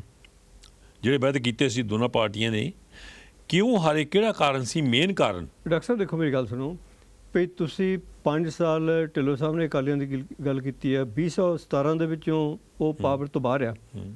ਪਿਛਲੇ 5 ਸਾਲ ਜੋ ਇਹਨਾਂ ਨੇ ਐਨਾਲਿਸਿਸ ਦਿੱਤਾ, ਢਿੱਲੋਂ ਸਾਹਿਬ ਨੇ ਪਾਵਰ ਸੀਗੀ ਕਾਂਗਰਸ ਪਾਰਟੀ ਕੋਲ। ਹੁਣ ਮਤਲਬ ਵੀ ਤੁਸੀਂ ਇਹ ਐਨਾਲਿਸਿਸ ਨਹੀਂ ਕਰ ਸਕਦੇ ਵੀ ਪਿਛਲੇ 5 ਸਾਲ ਦੇ ਵਿੱਚ ਜੋ ਕੁਝ ਹੋਇਆ, ਉਹ ਜਿਹੜੇ ਵਾਅਦੇ ਤੋਂ ਉਹ ਤੋਂ ਪਿਛਲੇ ਦੇ ਜਿਹੜੇ 10 ਸਾਲ ਸੀਗੇ ਉਹਦੇ ਵਾਅਦੇ, ਇਹ ਇਤਿਹਾਸ ਨੂੰ ਤੁਸੀਂ ਗਾਂ ਇਹ ਹਿਸਟਰੀ ਦਾ ਹੁਣ ਹਿੱਸਾ ਬਣਨਾ। ਇਸ ਹਿਸਟਰੀ ਨੂੰ ਤਾਂ ਵਾਰ-ਵਾਰ ਆਰਥਿਕ ਤੌਰ 'ਤੇ ਵੀ, ਸੱਭਿਆਚਾਰਕ ਤੌਰ 'ਤੇ ਵੀ, ਵਿਅਕਤੀਗਤ ਕਮਜ਼ੋਰੀਆਂ ਵੀ ਅਤੇ ਸਟਰੈਂਥਸ ਵੀ, ਇਹਦਾ ਐਨਾਲਿਸਿਸ ਹੋਣਾ। ਜਿਵੇਂ ਤੋਂ ਤੁਸੀਂ ਇਹ ਐਕਸਪੈਕਟ ਕਰੋ ਵੀ ਇਕੱਲੇ ਬੰਦੇ ਨੂੰ ਮੈਂ ਮਤਲਬ ਵੀ ਦੋਸ਼ੀ ਅਤੇ ਉਹਦੇ ਸਟਰੈਂਥ ਵੀਕਨੈਸ ਐਨਾਲਾਈਜ਼ ਕਰੋ, ਮੈਂ ਇਸ ਕਰਕੇ ਨੇ ਸਟੂਡੀਓ 'ਚ ਆਉਂਦਾ। ਇਹ ਮਤਲਬ ਵੀ ਆਪਣੇ ਤੌਰ 'ਤੇ ਕਿਸੇ ਪ੍ਰਕਾਸ਼ ਸਿੰਘ ਪਾਰਟੀ ਤੌਰ ਦੇ ਉੱਤੇ, ਜਾਂ ਮਤਲਬ ਵੀ ਤੁਸੀਂ ਸੁਖਬੀਰ ਸਿੰਘ ਬਾਦਲ ਨੂੰ ਕਹਿਣਾ ਹਰ ਇੱਕ ਦੇ ਆਪੋ ਆਪਣੀ ਜੋ ਮਰਜ਼ੀ ਕਰੇ। ਆਪਾਂ ਉਹਨਾਂ ਦੇ ਵਕੀਲ ਨਹੀਂ ਇੱਥੇ ਬੈਠੇ। ਆਪਾਂ ਸਪਸ਼ਟ ਗੱਲ ਕਰਦੇ ਵੀ ਸ਼੍ਰੋਮਣੀ ਅਕਾਲੀ ਦਲ ਬਤੌਰ ਪੰਥਕ ਜਮਾਤ ਉਹਨਾਂ ਨੂੰ 18% ਵੋਟ ਪਈ ਆ, ਯਾਨੀ 97 ਦੇ ਵਿੱਚ 38% ਸੀਗੀ, ਉਹਨੂੰ ਘੱਟ ਕੇ ਮਤਲਬ ਵੀ 18% 'ਤੇ ਆ ਗਈ। ਠੀਕ ਹੈ ਨਾ? ਇਹਦਾ ਮਤਲਬ ਹੈਗਾ ਵੀ ਪੰਜਾਬ ਦੇ ਵਿੱਚ 18% ਦੀ ਲੋਕ ਜਿਹੜੇ ਵੋਟਰ ਆ, ਉਹ ਅਜੇ ਵੀ ਚਾਹੁੰਦੇ ਆ ਵੀ ਸ਼੍ਰੋਮਣੀ ਅਕਾਲੀ ਦਲ ਮੁੜ ਕੇ ਰਿਵਾਈਵ ਹੋਵੇ। ਠੀਕ ਹੈ ਨਾ? ਅਤੇ ਇਹਦੇ ਵਿੱਚ ਮਤਲਬ ਵੀ ਕਾਂਗਰਸ ਵਾਲੀ ਵੀ ਇਹ ਵਾਅਦਾ ਕਰ ਸਕਦੇ ਆ, ਪਰ ਜਿਹੜੀਆਂ ਵੋਟਾਂ ਦੇ ਵਿੱਚ ਜਿਹੜਾ ਆਪਣੇ ਵੋਟ ਸ਼ੇਅਰ ਆ, ਉਹਦੇ ਮੁਤਾਬਕ ਆਪਣੇ ਜਲੰਧਰ ਡਿਸਟ੍ਰਿਕਟ ਆਪਣਾ ਦੁਆਬਾ ਨਾ, ਮੈਂ 5 ਮਤਲਬ ਵੀ ਸੀਟਾਂ ਦਾ ਐਨਾਲਿਸਿਸ ਕੀਤਾ ਹੈਗਾ। ਨਕੋਦਰ, ਕਰਤਾਰਪੁਰ, ਆਦਮਪੁਰ ਅਤੇ ਆਪਣੇ ਜਿਹੜੀ ਹੈਗੀ ਆ ਜਲੰਧਰ ਛਾਉਣੀ ਵਾਲੀ, ਅਤੇ ਇੱਕ ਆਪਣੇ ਇੱਕ ਹੋਰ 5 ਦਾ ਕੀਤਾ। 5 ਹੀ ਸੀਟਾਂ ਦੇ ਵਿੱਚ ਅਗਰ ਸ਼੍ਰੋਮਣੀ ਅਕਾਲੀ ਦਲ ਪਲੱਸ ਪੁਰਾਣੀ BJP ਪਲੱਸ BSP ਇਹਨਾਂ ਦੀਆਂ ਵੋਟਾਂ ਐਡ ਕਰ ਲਓ ਤਾਂ ਸਾਰੇ ਜਿੱਤਦੇ ਆ। ਠੀਕ ਹੈ ਨਾ? ਇਹ ਮਤਲਬ ਵੀ ਜਿਹੜਾ ਹੈਗਾ, ਇਹਦਾ ਮਤਲਬ ਇਹ ਨਹੀਂ ਵੀ ਇਹਨਾਂ ਦਾ ਸਫਾਇਆ ਹੋ ਗਿਆ ਕਿ ਆਪਣੇ ਤੌਰ 'ਤੇ ਜਿਹੜੀ ਅਪੋਜੀਸ਼ਨ ਹੈ ਉਹਦੇ ਵਿੱਚ ਜਿਹੜਾ ਫਸਟ ਪਾਰਟ ਦਾ ਪੋਸਟ ਸਿਸਟਮ ਹੈ ਨਾ, ਉਹਦੇ ਵਿੱਚ ਜਿਹੜੀ ਵੋਟ ਸਪਲਿਟ ਹੁੰਦੀ ਹੈ, ਉਹਦੇ ਵਿੱਚ ਜਿੱਤ ਹਾਰ ਆ, ਉਹਦੇ ਵਿੱਚ ਕਾਫੀ ਸਾਰਾ ਤੁਸੀਂ ਐਨਾਲਿਸਿਸ ਕਰਕੇ ਕਰ ਸਕਦੇ ਆ। ਮਤਲਬ ਵੀ ਬਤੌਰ ਤੁਸੀਂ ਪੰਜਾਬੀ ਅਤੇ ਸਿੱਖ ਪੰਥ ਦਾ ਐਨਾਲਿਸਿਸ ਕਰਨਾ, ਉਹਦੇ ਵਾਸਤੇ ਜਿਹੜੀ ਪ੍ਰਪੋਰਸ਼ਨਲ ਰਿਪਰੈਜ਼ੈਂਟੇਸ਼ਨ ਹੈ ਗਾਂ ਨੂੰ ਇਹ 'ਤੇ ਡਿਬੇਟ ਹੋਣਾ ਚਾਹੀਦਾ। ਔਰ ਇਹ ਮਤਲਬ ਜਿਹੜਾ ਇਸ਼ੂ ਆ, ਇਹ ਸਿੱਖਾਂ ਨੂੰ ਆਪ ਲਿਆਉਣਾ ਚਾਹੀਦਾ ਮੂਹਰੇ ਵੀ ਪੰਜਾਬ ਦੇ ਵਿੱਚ ਜਿਹੜੀ ਪ੍ਰਪੋਰਸ਼ਨਲ ਰਿਪਰੈਜ਼ੈਂਟੇਸ਼ਨ ਹੈ, ਇਹਦੇ ਹਿਸਾਬ ਨਾਲ ਜੈਨੂਅਨ ਰਿਪਰੈਜ਼ੈਂਟੇਸ਼ਨ ਹੋ ਸਕਦੀ ਹੈ। ਕਿਉਂਕਿ ਇਹ ਮੈਂ ਇਸ ਕਰਕੇ ਕਹਿ ਰਿਹਾ, ਇੱਕ ਮਤਲਬ ਸੁਣਨ ਵਾਲੀ ਗੱਲ ਹੈ ਉਹ। ਕੇਜਰੀਵਾਲ ਸਾਹਿਬ, ਗੁੱਡ ਲੱਕ ਉਹਨਾਂ ਲਈ। ਕੇਜਰੀਵਾਲ ਪੰਜਾਬ ਦੇ ਵਿੱਚ ਪੰਜਾਬ ਦੇ ਭਲੇ ਲਈ ਕਿੱਥੇ ਤੱਕ ਕੰਮ ਕਰਨਗੇ ਉਹ 5 ਸਾਲਾਂ 'ਚ ਸਾਬਤ ਹੋ ਜਾਣਾ। ਪਰ ਜੋ ਮਤਲਬ ਵੀ ਅੰਮ੍ਰਿਤਸਰ ਹੋਇਆ, ਜੋ ਹੁਣ ਹੋਣਾ ਮਤਲਬ ਵੀ ਆਪਣੇ ਖਟਕੜ ਕਲਾਂ, ਕੇਜਰੀਵਾਲ ਸਾਹਿਬ ਆਪਣੇ ਆਪ ਨੂੰ ਬਤੌਰ ਨੈਸ਼ਨਲ ਲੀਡਰ ਪ੍ਰੋਜੈਕਟ ਕਰਨਾ ਚਾਹੁੰਦੇ ਆ ਪੰਜਾਬ ਦੇ ਸਿਰ 'ਤੇ, ਕਿਉਂਕਿ ਅੱਗੇ ਮਤਲਬ ਵੀ ਵੀਕ ਸੀਗੇ, ਕਿਉਂਕਿ ਸਿਰਫ ਦਿੱਲੀ ਕੋਲ ਸੀਗੀ। ਮਮਤਾ ਬੈਨਰਜੀ ਅਤੇ ਆਪਣੇ ਜਿਹੜੇ ਹੈਗੇ ਆ ਸ਼ਿਵ ਸੈਨਾ ਵਾਲੇ ਤੇ ਉਧਰ ਜਿਹੜੇ ਹੈਗੇ ਉਹ ਇੱਕ ਦੋ ਜਿਹੜੇ ਕੰਪੀਟ ਕਰਦੇ ਸੀ, ਪਰ ਇਹ ਨਾਨ ਕਾਂਗਰਸ ਓਪੋਜੀਸ਼ਨ ਅਲਾਈਅੰਸ ਬਣਾਉਣਾ ਚਾਹੁੰਦੇ ਸੀਗੇ, ਨਾਲ ਕਾਂਗਰਸ ਨੂੰ ਵੀ ਲੈਣਾ ਚਾਹੁੰਦੇ ਸੀ। ਪਰ ਉਸ ਵੇਲੇ ਕਾਂਗਰਸ ਵੀ ਥੋੜ੍ਹੀ ਜਿਹੀ ਭਾਰੂ ਸੀਗੀ ਤੇ ਉਧਰ ਮਮਤਾ ਬੈਨਰਜੀ ਪਰ ਹੁਣ ਮਤਲਬ ਕਿ ਪੰਜਾਬ ਜਿੱਤੇ ਨਾਲ ਕੇਜਰੀਵਾਲ ਸਾਹਿਬ ਦਾ ਪਲੜਾ ਕੁਛ ਬਰਾਬਰ ਇਹਨਾਂ ਦੇ ਹੋ ਗਿਆ। ਤੇ ਕੇਜਰੀਵਾਲ ਸਾਹਿਬ ਹੁਣ ਹਿਮਾਚਲ ਪ੍ਰਦੇਸ਼ ਤੇ ਇੱਧਰ ਹਰਿਆਣੇ ਵੱਲ ਵੀ ਝਾਕ ਰੱਖਦੇ ਆ। ਉਹਨਾਂ ਦਾ ਜਿਹੜਾ ਮੇਨ ਆਬਜੈਕਟਿਵ ਹੈਗਾ ਉਹ ਰਾਹੁਲ ਗਾਂਧੀ ਤੇ ਪ੍ਰਿਯੰਕਾ ਗਾਂਧੀ ਨੂੰ ਰਿਪਲੇਸ ਕਰਕੇ ਨੈਸ਼ਨਲ ਲੀਡਰ ਕਿਵੇਂ ਬਣਨਾ, ਉਹ ਹੈਗਾ ਆਬਜੈਕਟਿਵ। ਉਹਦੇ ਵਿੱਚ ਇਹ ਹੈਗਾ ਕਿ ਅਗਰ ਭਗਵੰਤ ਸਿੰਘ ਮਾਨ ਪੰਜਾਬ ਦੇ ਵਿੱਚ ਜਿਹੜੀਆਂ ਗੱਲਾਂ ਤੁਸੀਂ ਇਨੀਸ਼ੀਅਲੀ ਕੀਤੀਆਂ ਹੈਗੀਆਂ, ਮੋਲਕ ਸਾਹਿਬ ਆਪਣੇ ਢਿੱਲੋਂ ਸਾਹਿਬ ਨੇ ਕੀਤੀਆਂ, ਤੁਸੀਂ ਕੀਤੀਆਂ, ਇਹ ਮਤਲਬ ਕਿ ਬਜਟ ਤੋਂ ਬਿਨਾਂ ਬਹੁਤ ਸਾਰੇ ਕੰਮ ਹੋ ਸਕਦੇ ਆ। ਜਿਹੜੇ ਮਤਲਬ ਕਿ ਕੰਮ ਬਜਟ ਤੋਂ ਬਿਨਾਂ ਹੋ ਸਕਦੇ ਇਹ ਕਰ ਜਾਣ ਤੇ ਗਾਂਹ ਤੁਰ ਸਕਦੇ ਆ। ਜੇ ਨਹੀਂ ਤਾਂ ਮਤਲਬ ਕਿ ਕੇਜਰੀਵਾਲ ਸਾਹਿਬ ਦੇਖੋ, ਅਸੀਂ ਪੰਜਾਬੀ ਹੋਏ ਤਾਂ ਤੁਹਾਨੂੰ ਮਤਲਬ ਕਿ ਤੁਹਾਡਾ ਆਪਣਾ ਮੁੱਖ ਮੰਤਰੀ ਦਿੱਤਾ, ਤੁਹਾਨੂੰ ਆਪ ਰਾਜ ਦਿੱਤਾ, ਨਹੀਂ ਹੋਇਆ ਤਾਂ ਤੁਹਾਡੀ ਮਰਜ਼ੀ ਆ ਤੇ ਉਹਨਾਂ ਨੇ ਨੈਸ਼ਨਲ ਪੋਲਿਟਿਕਸ ਜਾਣਾ ਹੈਗਾ, ਠੀਕ ਹੈ ਨਾ। ਬਾਕੀ ਮਤਲਬ ਇਹ ਅਕਾਲੀਆਂ ਦਾ ਹੈਗਾ, ਅਕਾਲੀਆਂ ਤੁਹਾਡਾ ਜਵਾਬ ਦੇ ਲੈਂਦੇ ਹੋ। ਜੋ ਢਿੱਲੋਂ ਸਾਹਿਬ ਵੀ ਕਹਿੰਦੇ ਸੀਗੇ, ਅੱਜ ਉਹਨਾਂ ਦੀ ਹੋਈ ਹੈ ਐਗਜ਼ੈਕਟਿਵ ਦੀ ਮੀਟਿੰਗ, ਔਰ ਐਗਜ਼ੈਕਟਿਵ ਦੀ ਮੀਟਿੰਗ ਤੋਂ ਬਾਅਦ ਜੋ ਉਹਨਾਂ ਦਾ ਪ੍ਰੋਸੈਸ ਹੈ, ਉਹਨਾਂ ਦੀ ਪਾਰਟੀ ਦੀ ਜੋ ਵੀ ਹੈਗੀ ਕਾਰਵਾਈ ਉਹ ਕਰਨਗੇ, ਉਹਦੇ ਵਿੱਚ ਤੁਹਾਡਾ ਸਾਡਾ ਕੋਈ ਰੋਲ ਨਹੀਂ ਹੈਗਾ। ਉਹਦੇ ਵਿੱਚ ਮੇਰਾ ਆਪਣਾ ਮਤਲਬ ਇਹ ਵਿਊ ਹੈਗਾ ਕਿ ਇਹਦੇ ਵਿੱਚ ਵੀ ਕਈ ਕਿੰਤੂ ਪ੍ਰੰਤੂ ਹੋਏ ਆ, ਪਰ ਸ਼੍ਰੋਮਣੀ ਅਕਾਲੀ ਦਲ ਸਾਰੀ ਮੂਵਮੈਂਟ ਸਿਮਰਨਜੀਤ ਸਿੰਘ ਮਾਨ ਤੋਂ ਲੈ ਕੇ ਤੇ ਬਾਦਲ ਲੀਡਰਸ਼ਿਪ ਤੇ ਬਾਕੀ ਜਿਹਨੇ ਬੱਚੇ ਢੀਂਡ ਸਾਹਿਬ ਦਾ ਤੇ ਬਾਕੀ ਸਾਰੇ, ਇਹਨਾਂ ਸਾਰਿਆਂ ਨੂੰ ਅਕਾਲ ਤਖਤ ਸਾਹਿਬ ਤੇ ਇਕੱਠੇ ਹੋਣਾ ਚਾਹੀਦਾ ਔਰ ਇਹਨਾਂ ਨੂੰ ਮਿਨੀਮਮ ਪ੍ਰੋਗਰਾਮ ਸਾਹਮਣੇ ਲਿਆਉਣਾ ਚਾਹੀਦਾ ਅਗਲੇ ਸਾਲ ਲਈ, 2 ਸਾਲ ਲਈ, 3 ਸਾਲ ਲਈ, 5 ਸਾਲ ਲਈ, ਜਾਂ ਮਤਲਬ 10 ਸਾਲ ਵਾਸਤੇ। ਉਸ ਮਿਨੀਮਮ ਪ੍ਰੋਗਰਾਮ ਤੇ ਜਿਹੜੀ ਯੋਗ ਲੀਡਰਸ਼ਿਪ ਹੈ ਫਿਊਚਰ ਦੀ, ਉਹ ਭਾਲ ਕਰਨੀ ਚਾਹੀਦੀ ਹੈ। ਉਹਦੀ ਮਤਲਬ ਜਨਰੇਸ਼ਨਲ ਰਿਪਲੇਸਮੈਂਟ ਹੋਣੀ ਚਾਹੀਦੀ ਹੈ, ਜਿਹੜੀ ਜਨਰੇਸ਼ਨਲ ਰਿਪਲੇਸਮੈਂਟ ਹੋ ਕੇ ਉਹ ਜਿਹੜੀ ਸਾਰੀ ਕੌਮ ਨੂੰ, ਸਾਰੇ ਪੰਜਾਬ ਨੂੰ ਅਗਾਂਹ ਲਿਜਾ ਸਕੇ। ਕਿਉਂਕਿ ਦੇਖੋ ਢਿੱਲੋਂ ਸਾਹਿਬ ਇਹ 'ਤੇ ਆਪਣਾ ਜ਼ਰੂਰ ਵੇਵ ਦੇਣਗੇ। ਮੈਂ ਸਮਝਦਾ ਵੀ ਪਿਛਲੇ 70 ਸਾਲ ਦੇ ਇਤਿਹਾਸ ਦੇ ਵਿੱਚ ਕਾਂਗਰਸ ਨੇ ਪੰਜਾਬ ਦਾ ਕੀ ਬਣਾਇਆ, ਕੀ ਗਵਾਇਆ, ਉਹ ਤੁਸੀਂ ਆਪ ਐਨਾਲਿਸਿਸ ਕਰ ਲਓ। ਸ਼੍ਰੋਮਣੀ ਅਕਾਲੀ ਦਲ BJP ਅਲਾਇੰਸ ਨੇ ਕੀ ਗਵਾਇਆ, ਕੀ ਬਣਾਇਆ, ਤੁਸੀਂ ਆਪ ਐਨਾਲਿਸਿਸ ਕਰ ਲਓ। ਹੁਣ ਮਤਲਬ ਜਿਹੜਾ ਪੰਜਾਬੀਆਂ ਨੂੰ ਭਵਿੱਖ ਦੇ ਦੇਖਣ ਦੀ ਲੋੜ ਆ, ਕਿਉਂਕਿ ਪੰਜਾਬ ਦਾ ਬੇੜਾ ਆਰਥਿਕ ਤੌਰ 'ਤੇ ਬਹੁਤ ਗਰਕ ਹੋਇਆ ਆ, ਸੱਭਿਆਚਾਰਕ ਤੌਰ 'ਤੇ ਬਹੁਤ ਸਦਾਚਾਰ ਬਹੁਤ ਡਿਕਲਾਈਨ ਹੋਇਆ ਆ। ਤੁਸੀਂ ਮਤਲਬ ਕਿ ਪਰਸਨੈਲਿਟੀਆਂ ਨੂੰ ਚਾਹੇ ਸੁਖਬੀਰ ਸਿੰਘ ਬਾਦਲ ਦੀ ਲੈ ਲਓ, ਚਾਹੇ ਸਾਹਿਬ ਪ੍ਰਕਾਸ਼ ਸਿੰਘ ਬਾਦਲ ਲੈ ਲਓ, ਚਾਹੇ ਆਪਣੇ ਤੁਹਾਡੇ ਚੰਨੀ ਸਾਹਿਬ ਦੀ ਗੱਲ ਕੀਤੀ ਹੈ ਜਾਂ ਕੈਪਟਨ ਸਾਹਿਬ ਦੀ, ਇਹ ਤੁਸੀਂ 1000 ਸਾਲ ਡਿਸਕਸ ਕਰੀ ਜਾਓ, ਇਹ 'ਚੋਂ ਆਪਣੇ ਪੱਲੇ ਕੁਛ ਨਹੀਂ ਪੈਣਾ। ਹੁਣ ਸਵਾਲ ਹੈਗਾ ਕਿ ਜਿਹੜਾ ਫਿਊਚਰ ਨੂੰ ਜਾਣ ਵਾਸਤੇ ਅਗਲੀ ਜਿਹੜੀ ਜਨਰੇਸ਼ਨ ਆ ਉਹਦੇ ਵਿੱਚੋਂ ਲੀਡਰਸ਼ਿਪ ਅਮਰਜ ਹੋਣ ਦਿਓ। ਉਹ ਤੁਸੀਂ ਗੱਲ ਕੀਤੀ ਹੈ, ਪਰ ਜਿਹੜੀ ਇਹ ਤੁਹਾਨੂੰ ਦੋਨਾਂ ਨੂੰ ਮੰਨਣਾ ਪਊਗਾ, ਨਾ ਸ਼੍ਰੋਮਣੀ ਅਕਾਲੀ ਦਲ ਨੇ ਨਾ ਕਾਂਗਰਸ ਨੇ ਜਿਹੜੇ ਵਾਅਦੇ ਕੀਤੇ ਸੀ ਦੇ ਫੇਲ ਟੂ ਡਿਲੀਵਰ। ਉਸੇ ਕਰਕੇ ਅਕਾਲੀ ਦਲ ਦਾ ਪਾਵਰ ਜਿਵੇਂ ਸੀ ਪਿਛਲੇ 5 ਸਾਲ ਉਦੋਂ ਪਹਿਲਾਂ ਸੀ, ਬਾਈਬਲ ਕਲਾਂ ਦਾ ਉਹਨਾਂ ਦੇ ਸਮੇਂ ਵਿੱਚ ਹੋਇਆ ਕਿ ਨਹੀਂ? ਉਹਨਾਂ ਨੂੰ ਸਜ਼ਾ ਪਿਛਲੇ 2017 ਦੇ ਵਿੱਚ ਇਲੈਕਸ਼ਨ ਦੀ ਹਾਰ ਕਾਹਦੀ ਹੋਈ ਹੈ? ਹੁਣ ਵੀ ਹੋਈ ਆ ਪੋਲੀਟੀਕਲੀ, ਠੀਕ ਹੈ ਨਾ। ਇਹ ਮੈਂ ਆਪਣੇ ਢਿੱਲੋਂ ਸਾਹਿਬ ਇਹ ਸਪਸ਼ਟ ਆਪਣੇ ਧਿਆਨ ਕਰ ਲਓ। ਹੁਣ ਮਤਲਬ ਵੀ ਮੇਰਾ ਆਪਣਾ ਖਿਆਲ ਹੈ ਵੀ ਕੁੰਵਰ ਵਿਜੇ ਪ੍ਰਤਾਪ ਸਿੰਘ ਹੋ ਸਕਦਾ ਹੋਮ ਡਿਪਾਰਟਮੈਂਟ ਉਹਨਾਂ ਨੂੰ ਮਿਲੇ ਆਮ ਆਦਮੀ ਪਾਰਟੀ ਦੀ ਗਵਰਨਮੈਂਟ ਦੇ ਵਿੱਚ। ਮਤਲਬ ਵੀ ਇਹ ਤੋਂ ਸਪਸ਼ਟ ਤਾਂ ਕੋਈ ਨਾ ਹੋ ਸਕਦਾ ਅਗਰ ਸ਼੍ਰੋਮਣੀ ਅਕਾਲੀ ਦਲ ਦੀ ਲੀਡਰਸ਼ਿਪ ਆਮ ਨਾਵਾਂ 'ਚ ਨਹੀਂ ਪੈਂਦੇ, ਅਗਰ ਕ੍ਰਿਮੀਨਲ ਜ਼ਿੰਮੇਵਾਰੀ ਸੈਕਰੇਲਜੀ ਦੀ ਤੇ ਆਪਣੀ ਸ਼ੂਟਿੰਗ ਦੀ ਉਹਨਾਂ ਦੀ ਹੈ ਤਾਂ ਉਹ ਜੇਲ੍ਹ ਜਾਣਗੇ, ਸਪਸ਼ਟ ਆ, ਠੀਕ ਹੈ ਨਾ। ਜੇ ਮਤਲਬ ਵੀ ਉਹਨਾਂ ਦੀ ਕ੍ਰਿਮੀਨਲ ਜ਼ਿੰਮੇਵਾਰੀ ਨਹੀਂ ਤੇ ਪੋਲੀਟੀਕਲ ਸੀ, ਉਹ ਪੋਲੀਟੀਕਲ ਸਜ਼ਾ ਖਾ ਚੁੱਕੇ ਪਿਛਲੀ ਵਾਰੀ, ਹੁਣ ਦੂਜੀ ਵਾਰੀ ਫੇਰ ਖਾ ਚੁੱਕੇ। ਠੀਕ ਹੈ, ਪਰ ਆਪਾਂ ਨੂੰ ਇਹ ਤਾਂ ਮੰਨ ਕੇ ਤੁਰਨਾ ਪਵੇਗਾ ਕਿ ਦੋਨਾਂ ਪਾਰਟੀਆਂ ਨੇ ਡਿਲੀਵਰ ਨਹੀਂ ਕੀਤਾ ਜੋ ਪ੍ਰੋਮਿਸ ਕੀਤਾ ਪੰਜਾਬੀਆਂ ਦੇ ਨਾਲ। ਨਹੀਂ ਦੋਨਾਂ ਪਾਰਟੀਆਂ ਨਹੀਂ ਕੀਤਾ। ਇਹ ਤੁਸੀਂ ਨਹੀਂ ਮੁਕਾਬਲਾ ਕਰ ਸਕਦੇ। ਸ਼੍ਰੋਮਣੀ ਅਕਾਲੀ ਦਲ ਨੇ ਆਪਣਾ ਜਿਹੜਾ ਪੋਲੀਟੀਕਲ ਤੇ ਇਕਨੋਮਿਕ ਪ੍ਰੋਗਰਾਮ ਸੈਕਰੇਲ ਤੁਸੀਂ ਬਾਹਰ ਕੱਢ ਲਓ, ਪਿਛਲੇ 5 ਸਾਲ ਦੇ ਵਿੱਚ ਬਾਕੀ ਉਹਨਾਂ ਕੀ ਕੀਤਾ? ਬਾਕੀ ਸਭ ਕੁਝ ਹੋਇਆ। 10 ਸਾਲਾਂ 'ਚ ਕੀ ਕੀਤਾ? ਕਿੰਨੀਆਂ ਬੱਸਾਂ ਸੀ ਉਹਨਾਂ ਦੀ? 800 ਬੱਸਾਂ ਹੋ ਗਈਆਂ ਤੇ 7 ਸਟਾਰ ਹੋਟਲ ਬਣ ਗਏ। ਢਿੱਲੋਂ ਸਾਹਿਬ ਜੇ ਤਾਂ ਦੇਖੋ ਉਹਨਾਂ ਨੇ ਕਾਫੀ ਜ਼ਿਆਦਾ ਕਰਜ਼ਾ ਚੜਾਇਆ ਸੀਗਾ, ਲੱਖ ਉਦੋਂ ਮੇਰੇ ਕੋਲ ਫਿਗਰ ਸੀਗੀਆਂ, ਹੁਣ ਮੇਰੇ ਕੋਲ ਫਿਗਰ ਹੈ ਨਹੀਂ। ਜਦੋਂ ਇਹ 10 ਸਾਲ ਪਹਿਲਾਂ ਆਏ ਸੀ ਤਾਂ ਕਾਂਗਰਸ ਕਿੰਨੀ ਪੈਸੇ ਛੱਡ ਕੇ ਗਈ ਸੀ? ਜਦੋਂ ਕੈਪਟਨ ਦੀ ਪਹਿਲੀ ਸੀ ਉਹ ਕਾਫੀ ਪੈਸੇ ਛੱਡ ਗਿਆ ਸੀ ਤੇ ਇਹਨਾਂ ਨੇ ਕਰਜ਼ਾ ਚੜਾਤਾ। ਜਦੋਂ 10 ਸਾਲ ਸ਼੍ਰੋਮਣੀ ਅਕਾਲੀ ਦਲ ਜਦੋਂ ਛੱਡ ਕੇ ਗਿਆ ਤਾਂ ਹੁਣ ਹੋਰ ਵੱਧ ਗਿਆ, ਕਿਉਂਕਿ ਜਿਹੜਾ ਕੈਪਟਨ ਅਮਰਿੰਦਰ ਸਿੰਘ ਸੀ ਉਹੀ ਕੰਮ ਕਰਦਾ ਸੀ। ਇਹਨਾਂ ਨੂੰ ਮੇਰਾ ਖਿਆਲ ਆ ਵੀ ਨਾ ਤਾਂ ਤੁਹਾਨੂੰ ਕੋਈ ਮਿਨਿਸਟਰੀ ਮਿਲਣੀ ਹੈ ਅਕਾਲੀ ਦਲ 'ਚ ਤੇ ਨਾ ਮੈਨੂੰ ਮਿਲਣੀ ਹੈ। ਆਪਾਂ ਨੂੰ ਸਹੀ ਗੱਲ ਕਰਨੀ ਚਾਹੀਦੀ ਹੈ। 15 ਜਿਹੜੇ ਲਾਸਟ 15 ਅਗਲੀ ਸਾਨੂੰ ਮਿਲ ਜਾਣੀ ਹੈ। 15 ਸਾਲ ਸੀਗੇ ਨਾ, 15 ਸਾਲ ਜਿਹੜੇ ਸੀਗੇ ਉਹ ਇਨ ਪੰਜਾਬ ਲਈ ਇੰਨੇ ਮਾੜੇ ਆ। ਸ਼ੁਰੂਆਤ ਉਹਦੀ ਕੀਤੀ ਆ ਸ਼੍ਰੋਮਣੀ ਅਕਾਲੀ ਦਲ ਨੇ, ਔਰ ਜਦੋਂ ਦਾ ਤੁਹਾਡਾ ਉਹ ਸੁਖਬੀਰ ਬਾਦਲ ਆਇਆ, ਸੁਖਬੀਰ ਬਾਦਲ ਦੇ ਕੋਲ ਕੋਈ ਲਿਆਕਤ ਨਹੀਂ ਸੀ, ਕੋਈ ਉਹਦੇ ਕੋਲ ਬੋਲਣ ਦੀ ਅਕਲ ਨਹੀਂ ਸੀ। ਤੁਸੀਂ ਹੁਣ ਹੀ ਕਹਿੰਦੇ ਕਹਿੰਦੇ ਤੁਸੀਂ ਆਪਣੇ ਅਕਾਲ ਤਖਤ ਦੇ ਉੱਤੇ ਇਕੱਠੇ ਹੋਣ। ਤੁਸੀਂ ਹਿਸਟਰੀ ਪੜ੍ਹ ਕੇ ਦੇਖ ਲਓ, ਕਿਸੇ ਨੇ ਅਕਾਲੀ ਦਲਾਂ ਨੂੰ ਇਕੱਠਾ ਨਹੀਂ ਹੋਣ ਦਿੱਤਾ, ਤੇ ਪ੍ਰਕਾਸ਼ ਸਿੰਘ ਬਾਦਲ ਸੀ। ਇਹ ਪ੍ਰਕਾਸ਼ ਸਿੰਘ ਬਾਦਲ ਨੇ ਸਦਾ ਹੀ ਆਪਣੇ ਥੱਲੇ ਬੰਦਿਆਂ ਨੂੰ ਲਾ ਕੇ ਰੱਖਿਆ। ਉਹਦਾ ਹੁਣ ਇਹ ਖਮਿਆਜਾ ਭੁਗਤ ਰਹੇ ਆ। ਇਹਨਾਂ ਨੇ ਕੀ ਕੁਛ ਕੀਤਾ, ਉਹ ਜਿਹੜਾ ਝੂਠਾ ਸੌ ਸੀ ਉਹਨੂੰ ਮਾਫੀਆਂ ਦਵਾਈਆਂ, ਫਿਰ ਆਪ ਹੀ ਪਹਿਲਾਂ ਤਨਖਾਹ ਲਾਤੀ, ਫਿਰ ਮਾਫੀ ਦਵਾਤੀ, ਫਿਰ ਆਪ ਹੀ ਪੱਤੜੇ ਪਾੜੇ। ਜੋ ਕੁਛ ਇਹਨਾਂ ਨੇ ਸਿੱਖ ਧਰਮ ਲਈ ਕੀਤਾ, ਇਹਨਾਂ ਦੀ ਫੈਮਿਲੀ ਕਦੇ ਵੀ ਮੋਹਰੇ ਆ ਨਹੀਂ ਸਕਦੀ। ਜੇ ਰਹਿਣਗੇ ਤਾਂ ਸ਼੍ਰੋਮਣੀ ਅਕਾਲੀ ਦਲ ਦਾ ਵੀ ਪੱਠਾ ਬੈਠੂਗਾ। ਇਹ ਸਾਰੀ ਇਹ ਹਿਸਟਰੀ ਆ, ਆਪਾਂ ਇੱਥੇ ਮੰਨ ਕੇ ਤੁਰੀਏ ਵੀ ਦੋਨਾਂ ਪਾਰਟੀਆਂ ਨੇ ਵਾਅਦੇ ਨਹੀਂ ਪੂਰੇ ਕੀਤੇ, ਪੰਥ ਨਾਲ ਦਗਾ ਕੀਤਾ, ਉਹਨੇ ਗੁਟਕੇ ਤੇ ਹੱਥ ਰੱਖ ਕੇ ਸਹੁੰ ਖਾਧੀ ਸੀਗੀ। ਇੱਧਰ ਇਹਨਾਂ ਦੇ ਰਾਜ ਵਿੱਚ ਹੋਇਆ।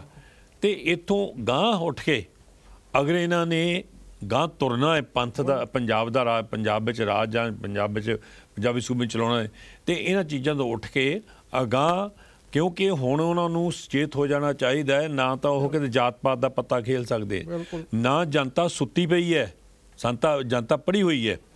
ਹੁਣ ਇਸ ਵੇਲੇ ਪੰਜਾਬ ਦਾ ਜੋ ਹਾਲ ਹੈ ਤੁਸੀਂ ਵੀ ਦੇਖਦੇ ਹੋ, ਸਕੂਲਾਂ ਵਿੱਚ ਟੀਚਰ ਹੈ ਨਹੀਂ, ਹਸਪਤਾਲਾਂ ਵਿੱਚ ਡਾਕਟਰ ਹੈ ਨਹੀਂ, ਮੁੰਡੇ ਕੁੜੀਆਂ ਤੁਰੇ ਫਿਰਦੇ, ਉਹਨਾਂ ਲਈ ਜੋਬ ਕੋਈ ਹੈ ਨਹੀਂ। ਦੱਸੋ ਉਹ ਜਾਣ ਤਾਂ ਕਿੱਥੇ ਜਾਣ? ਇਸ ਵੇਲੇ ਜਿੰਨੇ ਕੁ ਨਿਰਮਾਣ ਵਿੱਚ ਜਾ ਸਕਦੇ ਨੇ, ਹੁਣ ਇਸ ਵੇਲੇ ਭਗਵੰਤ ਮਾਨ ਦੀ ਗੱਲ ਕਰ ਰਹੇ ਆਪ ਪਾਰਟੀ ਦੀ, ਉਹਨਾਂ ਵਾਸਤੇ ਇਸ ਤੇ ਬਿਗ ਹਰਡਲ ਬਹੁਤ ਵੱਡੀ ਹੈ। ਜੇ ਉਹ ਮੈਂ ਕਹਿੰਦਾ ਤੁਰ ਵੀ ਪੈਣ ਉਧਰ ਨੂੰ ਤਾਂ ਵੀ ਸ਼ਾਮਾਸ਼ੇ, ਕਿਉਂਕਿ ਜੋ ਇਸ ਵੇਲੇ ਪੰਜਾਬ ਦੀ ਹਾਲਾਤ ਬਣਾ ਦਿੱਤੀ ਗਈ ਹੈ, ਤੇ ਗਾਂ ਵੀ ਇਹਨਾਂ ਬਣਾਉਣੀ ਹੈ। ਕਿਉਂਕਿ ਜਦੋਂ ਆਪੋਜੀਸ਼ਨ ਆਵੇ ਨਾ, ਤੇ ਗਾਂ ਤਾਂ ਲੱਤਾਂ ਖਿੱਚਣੀ, ਉਹ ਸਾਡੀ ਪੰਜਾਬੀਆਂ ਦੀ ਆਮ ਕਹਾਵਤ ਹੈ ਨਾ। ਨਹੀਂ ਦੇਖੋ ਮੇਰੀ ਗੱਲ ਸੁਣੋ, ਦੇਖੋ ਇੱਕ ਮਿੰਟ ਕਹਿੰਦੇ ਢਿੱਲੋਂ ਸਾਹਿਬ ਤੁਸੀਂ ਬਹੁਤ ਗੱਲਾਂ ਕਰ ਲਈਆਂ ਹੈਗੀਆਂ, ਪਰ ਆਪਣੇ ਜਿਹੜੇ ਬਹੁਤ ਸਾਰੇ ਸੁਣਨੇ ਵਾਲੇ ਹੈਗੇ ਨਾ, ਉਹਨਾਂ ਦੇ ਮਤਲਬ ਵੀ ਬੈਨੀਫਿਟ ਵਾਸਤੇ ਆਪਾਂ ਨੂੰ ਇਹ ਗੱਲ ਕਰਨੀ ਚਾਹੀਦੀ ਹੈ। ਅਗਾਂਹ ਫਿਊਚਰ ਦੀ ਗੱਲ ਕਰੋ। ਕਿ ਡਾਕਟਰ ਸਾਹਿਬ ਨੇ ਇਹ ਗੱਲ ਕੀਤੀ ਹੈਗੀ ਆ, ਪੋਲੀਟੀਕਲ ਪਾਰਟੀ ਨੇ ਵਾਅਦੇ ਕੀਤੇ, ਪੂਰੇ ਨਹੀਂ ਕੀਤੇ। ਮੈਂ ਸਮਝਦਾ ਵੀ ਆਪਣੇ ਜਿਹੜੇ ਸਰੋਤੇ ਵੀ ਹੈਗੇ ਆ, ਜਿਹੜੇ ਆਪਣੇ ਐਨਾਲਿਸਿਸ ਵੀ ਕਰਦੇ ਆ, ਉਹਨਾਂ ਸਾਰਿਆਂ ਨੂੰ ਪਤਾ ਹਰ ਇੱਕ ਪੋਲੀਟੀਕਲ ਪਾਰਟੀ ਦਾ ਪਿਛਲਾ ਜਿਹੜਾ ਇਤਿਹਾਸ ਆ, ਉਹਨਾਂ ਨੇ ਆਰਥਿਕ ਤੌਰ ਤੇ ਪੰਜਾਬ ਦੀ ਕੀ ਸੇਵਾ ਕੀਤੀ, ਨਹੀਂ ਕੀਤੀ, ਕੀ ਭਲਾਈ ਕੀਤੀ, ਨਹੀਂ ਕੀਤੀ, ਕਿੰਨਾ ਪੰਜਾਬ ਦਾ ਇਤਿਹਾਸ ਸਾਂਭਿਆ ਜਾਂ ਨਹੀਂ ਸਾਂਭਿਆ, ਕਿਸ ਪਾਰਟੀ ਨੇ, ਕਿਸ ਲੀਡਰਸ਼ਿਪ ਨੇ ਕੀ ਪੰਜਾਬ ਨੂੰ ਕੰਟਰੀਬਿਊਸ਼ਨ ਕੀਤੀ ਹੈ। ਪੰਜਾਬ ਦੇ ਵਿੱਚ ਸਾਰੇ ਜਾਂਦੇ ਆ, ਲੋਕਾਂ ਨੂੰ ਪਤਾ। ਇੱਥੇ ਬੈਠ ਕੇ ਆਪਣੇ ਗਲਤ ਵੀ ਪ੍ਰਚਾਰ ਹੁੰਦਾ। ਇਹ ਮਤਲਬ ਕਿ ਇਹਨਾਂ ਸਟੂਡੀਓ ਦੇ ਵਿੱਚ ਆਪਾਂ ਆਬਜੈਕਟਿਵ ਵਧੀਆ ਐਨਾਲਿਸਿਸ ਕਰਨ ਆਉਂਦੇ ਆ, ਨਾ ਕਿ ਮਤਲਬ ਤੁਸੀਂ ਤੁਰੋ ਅਗਾਂਹ ਮਤਲਬ ਪੰਜਾਬ ਦਾ ਫਿਊਚਰ ਬਿਲਕੁਲ ਸਪਸ਼ਟ ਹੈਗਾ। ਜਿਹੜੇ ਕੁਝ ਟ੍ਰੈਂਡ ਹੈਗੇ ਆ ਇਸ ਇਲੈਕਸ਼ਨ ਦੇ ਵਿੱਚ, ਜੋ ਮਤਲਬ ਰਿਜ਼ਲਟ ਆਪਣੇ ਸਾਹਮਣੇ ਆਏ ਆ, ਰਿਜ਼ਲਟ ਜਿਹੜੀ ਯੰਗਰ ਜਨਰੇਸ਼ਨ ਆ, ਉਹਨਾਂ ਨੇ ਬਿਲਕੁਲ ਸਪਸ਼ਟ ਤੌਰ ਤੇ ਜਿਹੜੀ ਪੁਰਾਣੀ ਸਾਰੀ ਲੀਡਰਸ਼ਿਪ ਹੈ ਉਹਨੂੰ ਰਿਜੈਕਟ ਕੀਤਾ ਹੈਗਾ। ਠੀਕ ਹੈ ਨਾ। ਉਸ ਲੀਡਰਸ਼ਿਪ ਨੇ ਗਾਂ ਉਹ ਜੇ ਮਤਲਬ ਇਮਾਨਦਾਰ ਬਣ ਕੇ ਕੋਈ ਸਲਾਹ ਤਾਂ ਦੇ ਸਕਦੇ, ਪਰ ਉਹਦੀ ਜਿਹੜੀ ਲੀਡਰਸ਼ਿਪ ਆ, ਉਹ ਲੀਡਰਸ਼ਿਪ ਲੋਕਾਂ ਨੇ ਪਰਵਾਰ ਨਹੀਂ ਕਰਨੀ। ਸੋ ਇਸ ਕਰਕੇ ਸਾਰੀਆਂ ਹੀ ਪੋਲੀਟੀਕਲ ਪਾਰਟੀਆਂ ਨੂੰ ਆਪਣੇ ਅੰਦਰੂਨੀ ਝਾਤੀ ਮਾਰ ਕੇ ਰਿਫਾਰਮ ਕਰਨ ਦੀ ਲੋੜ ਆ। ਔਰ ਖਾਸ ਕਰਕੇ ਪੰਜਾਬ ਦੇ ਸਿਰ ਜਿਹੜਾ ਕਰਜ਼ਾ ਹੈਗਾ, ਇਹ ਵੱਡਾ ਇਸ਼ੂ ਹੈਗਾ। ਔਰ ਪੰਜਾਬ ਦੀ ਜਿਹੜੀ ਐਗਰੀਕਲਚਰ ਇਕੋਨਮੀ ਆ, ਉਹਨੂੰ ਸਾਂਭਣ ਦਾ ਵੱਡਾ ਇਸ਼ੂ ਹੈਗਾ। ਔਰ ਪੰਜਾਬ ਦੇ ਜਿਹੜੇ ਨੈਚੁਰਲ ਰਿਸੋਰਸਿਸ ਹੈਗੇ ਆ, ਉਹਨਾਂ ਨੂੰ ਸਾਂਭ ਕੇ ਉਹਨਾਂ ਦਾ ਪੂਰਾ ਮਤਲਬ ਜਿਹੜਾ ਯੋਗ ਵੇਤਨ ਆ ਉਹ ਪੰਜਾਬ ਨੂੰ ਆਵੇ, ਉਹ ਵੱਡੇ ਮਸਲੇ ਹੈਗੇ ਆ। ਅਤੇ ਇਹਦੇ ਨਾਲ ਪੰਜਾਬ ਇੰਡਸਟਰੀਅਲ ਤੌਰ 'ਤੇ ਖੋਖਲਾ ਹੈਗਾ। ਪੰਜਾਬ ਦੇ ਵਿੱਚ ਇੰਡਸਟਰੀ ਲਿਆਉਣ ਦੀ ਲੋੜ ਹੈ। ਅਤੇ ਇਹ ਆਪਣੇ ਢਿੱਲੋਂ ਸਾਹਿਬ, ਮੈਂ ਦੁਬਾਰਾ ਨਹੀਂ ਮਤਲਬ ਇਸ ਪਾਸੇ ਜਾਣਾ ਚਾਹੁੰਦਾ, ਇਹਨਾਂ ਨੇ, ਮੈਂ ਕਿਸੇ ਦਾ ਵਕੀਲ ਨਹੀਂ ਹੈਗਾ, ਨਾ ਸੁਖਬੀਰ ਸਿੰਘ ਬਾਦਲ ਦਾ, ਇਹਨਾਂ ਨੇ ਕਿਹਾ ਸੀ ਵੀ ਉਹਦੇ ਕੋਲ ਲਿਆਕਤ ਨਹੀਂ ਕੋਈ ਵੀ। ਪਰ ਜਦੋਂ ਮਤਲਬ ਵੀ ਉਹਨਾਂ ਨੇ ਦੂਜੀ ਟਰਮ ਸ਼ੁਰੂ ਕੀਤੀ ਸੀ, ਇੱਕ ਮਿੰਟ ਜੀ ਢਿੱਲੋਂ ਸਾਹਿਬ, ਤੁਸੀਂ ਆਪਣੀ ਗੱਲ ਕਰ ਰਹੇ ਸੀ, ਮੇਰੀ ਵੀ ਕਿਰਪਾ ਕਰਕੇ ਸੁਣ ਲਓ। ਦੂਜੀ ਟਰਮ ਜਦੋਂ ਸ਼ੁਰੂ ਹੋਈ ਸੀਗੀ, ਟਰਮ ਅਜੇ ਸ਼ੁਰੂ ਨਹੀਂ ਸੀ ਹੋਈ, ਉਸ ਵੇਲੇ ਕਾਂਗਰਸ ਐਡਮਿਨਿਸਟ੍ਰੇਸ਼ਨ ਨੇ ਦਿੱਲੀ ਉਹਨਾਂ ਦਾ ਰਾਜ ਸੀਗਾ। ਠੀਕ ਹੈ ਨਾ। ਉਦੋਂ ਮਤਲਬ ਕਿ ਰਾਜੋਵਾਨ ਸਾਹਿਬ ਦਾ ਜਿਹੜਾ ਕੇਸ ਪਟਿਆਲੇ ਫਾਂਸੀ ਦਾ ਸ਼ੁਰੂ ਕਰਤਾ ਸੀਗਾ, ਉੱਥੋਂ ਡਰੇਲ ਕਰਨੀ ਸ਼ੁਰੂ ਕਰਤੀ ਸੀ।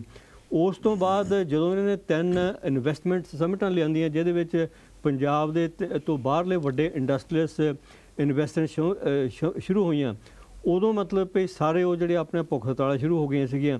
ਜਾਣੀ ਮਤਲਬ ਜਿਹੜੇ ਪਿਛਲੇ 5 ਸਾਲ ਸੀਗੇ ਕਾਂਗਰਸ ਤੋਂ ਪਹਿਲੇ ਅਕਾਲੀਆਂ ਦੇ, ਉਹ ਮਤਲਬ ਕਿ ਅੱਧੇ ਤਾਂ ਮਤਲਬ ਕਿ ਸਾਰੇ ਇਸ ਰੌਲ ਜਾਣਗੇ, ਬਾਅਦ ਦੇ ਵਿੱਚ ਸੈਕਟਰੀ ਹੋ ਗਈ।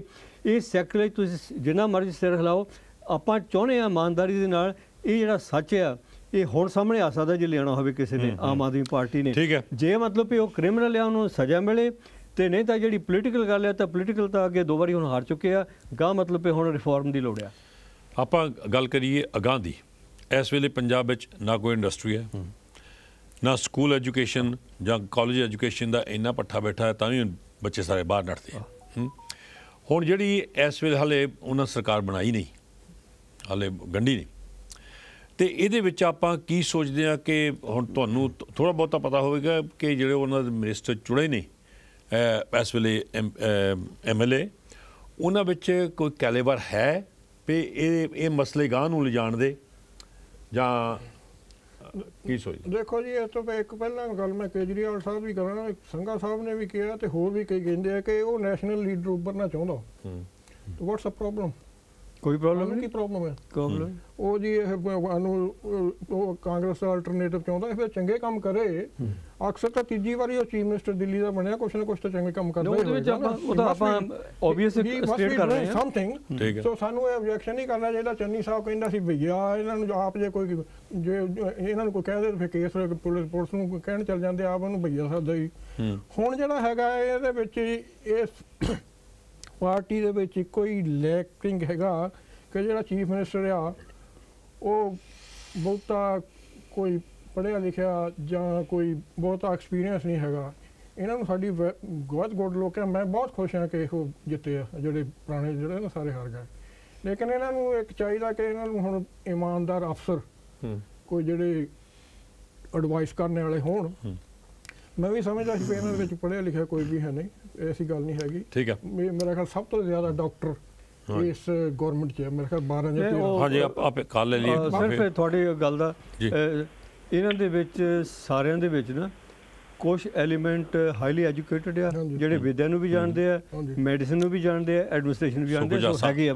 ਹਾਂਜੀ, ਆਪਾਂ ਕੱਲ ਲੈ ਲਈ। ਹੈਲੋ, ਵਾਹਿਗੁਰੂ ਜੀ ਕਾ ਖਾਲਸਾ, ਵਾਹਿਗੁਰੂ ਜੀ ਕੀ ਫਤਿਹ ਜੀ। ਭਾਈ ਸਾਹਿਬ ਜੀ ਕੌਣ ਤੇ ਕਿੱਥੋਂ ਬੋਲ ਰਹੇ ਹੋ? ਮੈਂ ਜੀ ਭਗਵਾਨ ਦਾਸ ਬੱਦਨ ਬਰਮਿੰਘਮ ਤੋਂ ਬੋਲ ਰਿਹਾ। ਹਾਂਜੀ ਬੱਦਨ ਸਾਹਿਬ, ਧੰਨਵਾਦ ਤੁਹਾਡਾ। ਹੋਰ ਤੇ ਗੱਲ ਕਰ ਰਹੇ ਸੀ ਆਪਾਂ ਪਹੁੰਚੇ ਜਿਹੜੇ ਪਾਰਟੀਆਂ, ਦੋਨੇ ਪਾਰਟੀਆਂ। ਬੱਦਨ ਸਾਹਿਬ ਤੁਹਾਨੂੰ ਟਿਕਟ ਦੇਂਦੇ ਤਾਂ ਕਿ ਤੁਸੀਂ ਜਿੱਤ ਜਾਣਾ ਸੀ। ਉਹ ਤੁਸੀਂ ਕੀ ਸਮਝਦੇ ਹੋ ਹਾਰਨ ਦੇ? ਨਹੀਂ ਨਾ ਦਿੱਤੀ। ਹਾਂ ਤਦੇ ਹੀ ਫਿਰ ਕਾਂਗਰਸ ਆ ਰਹੀ ਹੈ। ਜੇ ਤੁਹਾਨੂੰ ਉਦੋਂ ਟਿਕਟ ਦੇਂਦੇ ਤਾਂ ਫਿਰ ਗੱਲ ਬਣ ਜਾਣੀ ਸੀ ਵਧੀਆ। ਤੁਸੀਂ ਕੀ ਸਮਝਦੇ ਹੋ ਕਾਂਗਰਸ ਹਾਰਨ ਦੇ? Thank you. ਹਾਂਜੀ ਹਾਂਜੀ ਹਾਂਜੀ ਬੱਦਨ ਸਾਹਿਬ, ਮੈਂ ਦੋਨੋਂ ਸਾਡੇ ਜਾਣ ਪਛਾਣ ਵਾਲੇ ਡਾਕਟਰ ਸੰਘਾ ਜੀ ਆ, ਹਾਂਜੀ, ਤੇ ਢਿੱਲੋਂ ਸਾਹਿਬ ਜੀ। ਮੈਂ ਇਹਨਾਂ ਦੀਆਂ ਸਾਰੀਆਂ ਗੱਲਬਾਤ ਸੁਣੀ ਆ ਤੇ ਇਹਨਾਂ ਦੇ ਵਿਚਾਰ ਆਪਣੇ ਆਪਣੇ ਆ। ਦੇਖੋ ਬਿਲਕੁਲ ਢਿੱਲੋਂ ਸਾਹਿਬ ਨੇ ਕਿਹਾ ਵੀ 10 ਸਾਲ ਪਹਿਲਾਂ ਅਕਾਲੀ ਪਾਰਟੀ ਰਹੀ ਆ। ਜੋ ਪੰਜਾਬ ਦਾ ਹਾਲ ਭੱਠਾ ਬੈਠਾ ਉਹ 10 ਸਾਲਾਂ 'ਚ ਤੁਸੀਂ ਬਿਲੀਵ ਨਹੀਂ ਕਰ ਸਕਦੇ। ਬੇਨਾਮੀਆਂ ਜ਼ਮੀਨਾਂ ਕੋਈ ਪੰਜਾਬ ਦੀ ਅਕਾਲੀਆਂ ਨਾਲ ਕਿਸੇ ਡਿਸਟ੍ਰਿਕਟ ਦੇ ਵਿੱਚ ਨਹੀਂ ਛੱਡੀ। ਜਾਣੇ ਕਰਪਸ਼ਨ ਦਾ ਅੰਤ ਸੀਗਾ ਜੀ। ਅਸੀਂ ਆਪਣੇ ਅੱਖੀ ਇਹ ਨਹੀਂ, ਮੈਂ ਐਵੇਂ ਜਾਣਬੁੱਝ ਕੇ ਐਵੇਂ ਵੀ ਕੋਈ ਪਾਰਟੀ ਅਕਾਲੀ ਆ ਜਾਂ ਕਾਂਗਰਸੀ ਆ ਐਵੇਂ ਹੀ ਕਹੀ ਜਾਵਾਂ ਜੀ। ਇਹ ਬਿਲਕੁਲ ਉੱਥੇ ਬਿਨਾਂ ਪੈਸੇ ਤੋਂ ਕਦੀ ਕੋਈ ਕਿਸੇ ਦਾ ਕੰਮ ਨਹੀਂ ਹੋਇਆ। ਗਰੀਬ ਆਦਮੀ, ਬਿਲਕੁਲ ਮਜ਼ਦੂਰ ਆਦਮੀ ਮਰ ਗਿਆ, ਦਿਹਾੜੀ ਨਹੀਂ ਸੀ ਮਿਲਦੀ ਜੀ। ਜਾਣੇ ਆਵਾਮ ਦਾ, ਲੋਕਾਂ ਦਾ ਕਿਸੇ ਨੇ ਡਾਕਟਰ ਸਾਹਿਬ ਹਾਲ ਹੀ ਨਹੀਂ ਪੁੱਛਿਆ। ਸੋ ਜੋ ਕੰਮ ਹੋਇਆ ਡਿਵੈਲਪਮੈਂਟ ਦਾ ਕੋਈ ਕੰਮ ਨਹੀਂ। ਆ ਪੈਸਾ ਇਕੱਠਾ ਕਰ ਲਓ, ਪਤਾ ਨਹੀਂ ਮੈਨੂੰ ਲੀਡਰਾਂ ਨਾਲ ਪੈਸਾ ਕਿੱਥੇ ਲੈ ਕੇ ਚਲੇ ਜਾਣਾ ਹੈ। ਬੱਦਨ ਸਾਹਿਬ ਹੁਣ ਦੇਖੋ ਲੋਕਾਂ ਦੇ ਲੀਡਰ ਆ, ਲੋਕਾਂ ਨੇ ਬਣਾਏ ਆ। ਜੇ ਲੋਕਾਂ ਦੀ ਸੇਵਾ ਤੁਸੀਂ ਨਹੀਂ ਕਰਨੀ ਤੇ ਤੁਸੀਂ ਕਾਹਦਾ ਕੰਮ ਕਰਦੇ ਆ? ਵੋਟਾਂ ਲੈ ਕੇ ਤੁਸੀਂ ਘਰ ਬੈਠ ਜਾਂਦੇ ਆ, ਕੋਈ ਲੋਕਾਂ ਦਾ, ਆਵਾਮ ਦਾ ਕੋਈ ਕੰਮ ਨਹੀਂ ਹੋਇਆ।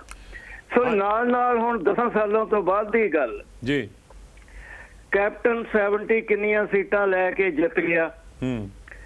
ਅੱਛਾ, ਉਸ ਇਨਸਾਨ ਨਾਲ ਉਹ ਆਪਣੇ ਮਹੱਲ ਵਿੱਚ ਹੀ ਬੈਠਾ ਰਿਹਾ, ਲੋਕਾਂ ਨੂੰ ਦਰਸ਼ਨ ਹੀ ਨਹੀਂ ਦਿੱਤੇ। ਹੋਰ ਤਾਂ ਗੱਲ ਛੱਡ ਦਿਓ ਤੁਸੀਂ जी। ਇਹ ਹੈ ਕਾਂਗਰਸ ਆਹ भरता हूँ तो होती है करीबों को खबर, जज्ब करता हूँ तो सीने ही सीने में जिगर जलता है। वाह जी। ਜਾਣੇ ਇਹਨਾਂ ਨੇ ਜੋ ਕੰਮ ਕੀਤਾ, ਜੋ ਅਕਾਲੀਆਂ ਨੇ ਕੀਤਾ, ਉਹ ਹੀ ਨਹੀਂ ਸ਼ੁਰੂ ਕਰ ਲਿਆ।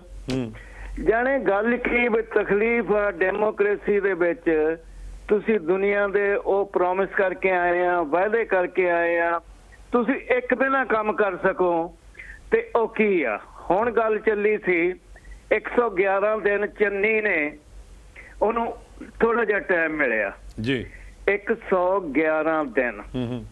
ਦੇਖੋ ਮੈਂ ਡਟ ਕੇ ਕਹੂੰਗਾ ਉਸ ਇਨਸਾਨ ਨੇ ਕਾਂਗਰਸ ਦਾ ਥੋੜਾ ਬਹੁਤ ਜਿਹੜਾ ਨਾਂ ਡੋਬੀ ਚੁੱਕਾ ਸੀ, ਬੇੜੀ ਡੁੱਬ ਚੁੱਕੀ ਸੀ, ਥੋੜੀ ਜਿਹੀ ਉਹਨ ਉੱਤੇ ਨੂੰ ਚੱਕ ਕੇ ਲਿਆਂਦੀ ਆ ਜੀ।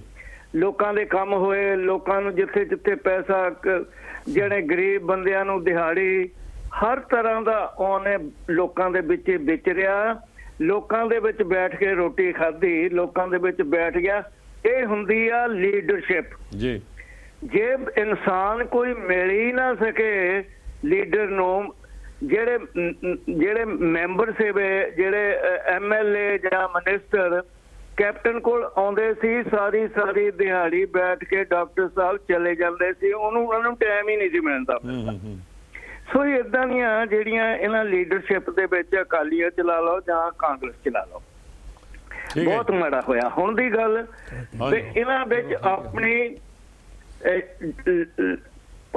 ਭੱਜ ਦੌੜ, ਇੱਕ ਦੂਸਰੇ ਦੇ ਖਿਲਾਫ ਕਾਂਗਰਸੀ ਇਹਨਾਂ ਨਾਲ ਆਪਸ ਵਿੱਚ ਹੀ ਆਪੇ ਹੀ ਕਰ ਕੇ ਤਾਂ ਬੇੜਾ ਗਰਕ ਕਰ ਲਿਆ।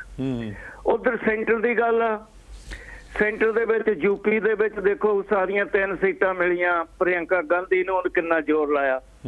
ਉਹ ਜਿਹੜੀ ਲੀਡਰਸ਼ਿਪ ਆ ਉਹ ਵੀ ਡਾਕਟਰ ਸਾਹਿਬ ਚੇਂਜ ਹੋਣੀ ਚਾਹੀਦੀ ਆ। ਬਹੁਤ ਇੰਟੈਲੀਜੈਂਟ ਬੰਦੇ ਹਿੰਦੁਸਤਾਨ 'ਚ ਕਾਂਗਰਸੀ ਪੁਰਾਣੇ ਬੈਠੇ ਆ, ਯੰਗ ਮੁੰਡੇ ਬੈਠੇ ਆ। ਮੈਂ ਡਟ ਕੇ ਕਹਿਣਾ ਕਿ ਜਿੰਨਾ ਚਿਰ ਉਹ ਲੀਡਰਸ਼ਿਪ ਚੇਂਜ ਨਹੀਂ ਹੋਊਗੀ, ਕਾਂਗਰਸ ਦਾ ਬੇੜਾ ਗਰਕ ਹੋ ਜਾਣਾ। ਜਿੱਦਾਂ ਮੋਦੀ ਨੇ ਕਿਹਾ ਕਾਂਗਰਸ ਮੁਕਤ ਹਿੰਦੁਸਤਾਨ ਬਣੂਗਾ, ਇਸ ਹਿਸਾਬ ਨਾਲ ਇਹ ਬਣੀ ਜਾਣੀ ਆ ਜੇ ਉਹਨਾਂ ਨੇ ਚੇਂਜ ਨਹੀਂ ਕੀਤੀ। ਠੀਕ ਹੈ। ਪੰਜਾਬ ਵਿੱਚ ਵੀ ਏਦਾਂ ਹੀ ਆ, ਜੇ ਲੈਗ ਪੁਲਿੰਗ ਨਾ ਹੋਈ, ਨਾ ਇਹਨਾਂ ਦਾ ਇਹ ਛੱਡੀ ਤਾਂ। ਬਹੁਤ ਧੰਨਵਾਦ ਤੁਹਾਡਾ ਜੀ। ਇਹ ਬਦਨ ਸਾਹਿਬ ਬਾਕੀ ਸਾਰੀ ਗੱਲ ਕਰ ਗਏ, ਉਹ ਇਹਨਾਂ ਨੂੰ ਯਾਦ ਭੁੱਲ ਗਿਆ 10 ਕਰੋੜ ਰੁਪਈਆ ਕੈਸ਼ ਜਿਹੜਾ ਲੱਭਿਆ ਇਹਨਾਂ ਦੇ ਰਿਸ਼ਤੇਦਾਰਾਂ 'ਚ, ਉਹ ਨਹੀਂ ਕੀਤਾ, ਬਾਕੀ ਸਭ ਕੁਝ ਦੱਸ ਗਏ। ਹਾਂਜੀ, ਹੁਣ ਆਪਾਂ ਗਾਂ ਦੀ ਗੱਲ ਕਰ ਰਹੇ ਸੀ। ਡਾਕਟਰ ਸਾਹਿਬ ਇਹ ਜਿਹੜੀ ਹੁਣ ਪਾਰਟੀ ਆਈ ਹੈ, ਇਹ ਤੁਸੀਂ ਦੱਸਿਆ ਪਏ, ਇਹਦੇ ਵਿੱਚ ਡਾਕਟਰ ਵੀ ਨੇ, ਇੰਟੈਲੈਕਚੁਅਲ ਨੇ। ਹਾਂਜੀ। ਤੇ ਇਹਦੇ ਵਿੱਚੋਂ ਆਪਾਂ ਨੂੰ ਕੀ ਕੋਈ ਆਸ ਦੀ ਕਿਰਨ ਦਿਸਦੀ ਹੈ? ਦੇਖੋ ਡਾਕਟਰ ਸਾਹਿਬ, ਗੱਲ ਆਪਾਂ ਰਿਪੀਟ ਨਹੀਂ ਕਰਨਾ ਚਾਹੁੰਦੇ ਕਿਉਂਕਿ ਢਿੱਲੋਂ ਸਾਹਿਬ ਨੇ ਵੀ ਗੱਲ ਕੀਤੀ ਹੈ, ਤੁਸੀਂ ਵੀ, ਮੈਂ ਵੀ। ਆਪਾਂ ਇਹ ਗੱਲ ਰਿਪੀਟ ਨਹੀਂ ਕਰਨਾ ਚਾਹੁੰਦੇ ਪਏ। ਸਭ ਤੋਂ ਜਿਹੜੀ ਪਹਿਲੀ ਨੇ ਸਮੱਸਿਆ ਉਹ ਬਜਟ ਦੀ ਹੈਗੀ ਹੈ, ਤੇ ਜੋ ਖਜ਼ਾਨੇ ਦਾ ਹਾਲ ਹੈ ਪੰਜਾਬ ਦਾ ਆਪਾਂ ਨੂੰ ਪਤਾ ਹੈ। ਦੂਸਰੇ ਪਾਸੇ ਜਿਹੜੇ ਡੈਟਸ ਹੈ ਉਹ ਬਹੁਤ ਹੈਵੀ ਹੈ, ਪਰ ਜਿਹੜੀਆਂ ਗੱਲਾਂ ਬਜਟ ਤੇ ਡੈਟਸ ਦੇ ਨਾਲ ਨਹੀਂ ਸੰਬੰਧਿਤ ਉਹ ਹੈਗੀਆਂ ਸ਼੍ਰਿਸ਼ਟਾਚਾਰ, ਸਦਾਚਾਰ, ਇਮਾਨਦਾਰੀ ਤੇ ਜਿਹੜੇ ਕੰਮ ਹੋ ਸਕਦੇ ਆ।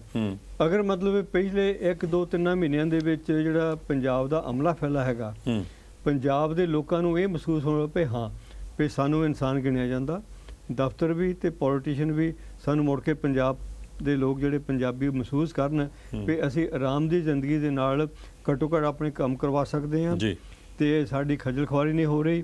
ਤੇ ਬਜਾਏ ਇਹਦੇ ਵੀ ਅਸੀਂ ਦਫ਼ਤਰਾਂ 'ਚ ਚੱਕਰ ਮਾਰੀਏ ਤੇ ਦਫ਼ਤਰਾਂ ਜਿਹੜੇ ਅਫਸਰ ਆ ਉਹ ਸਾਡੇ ਕੋਲ ਆ ਕੇ ਸਾਡੇ ਕੰਮ ਕਰਦੇ ਆ, ਔਰ ਦੂਜੇ ਪਾਸੇ ਜਿਹੜੀ ਪੁਲਿਸ ਆ ਉਹ ਲੁੱਟ ਦੀ ਬਜਾਏ ਸੇਵਾਦਾਰ ਬਣੇ। ਇਹ ਬਹੁਤ ਵੱਡਾ ਯਾਨੀ ਕਲਚਰ ਚੇਂਜ ਹੋਣ ਦੀ ਗੱਲ ਹੈਗੀ। ਸੋ ਬੇਸਿਕ ਜਿਹੜੀਆਂ ਬੇਸਿਕ ਚੀਜ਼ਾਂ ਹੈਗੀਆਂ। ਤੇ ਤੀਜਾ ਜਿਵੇਂ ਇਹਨਾਂ ਨੇ ਕੀਤਾ ਹੈਗਾ ਬੜਾ ਵਧੀਆ ਵੀ ਜਿਹੜੇ ਫਜ਼ੂਲ ਸਿਕਿਉਰਿਟੀ ਦੇ ਖਰਚੇ ਹੈਗੇ ਆ ਪੋਲੀਟੀਸ਼ੀਅਨਾਂ ਦੇ, ਉਹ ਮੁੜ ਕੇ ਉਹਨਾਂ ਨੂੰ ਕੰਮਾਂ ਤੇ ਲਾਓ ਵੀ ਤੁਸੀਂ ਥਾਣਿਆਂ ਦੇ ਵਿੱਚ ਜਿਹੜਾ ਕ੍ਰਾਈਮ ਆ ਉਹ ਕੰਟਰੋਲ ਕਰੋ, ਨਾ ਕਿ ਮਤਲਬ ਵੀ ਗਨਮੈਨ ਬਣ ਕੇ ਪੋਲੀਟੀਸ਼ੀਅਨ ਚਾਹੇ ਕੋਈ ਵੀ ਪੋਲੀਟੀਸ਼ੀਅਨ ਹੈਗਾ ਉਹਨਾਂ ਦੇ ਦੁਆਲੇ ਫਿਰੋ।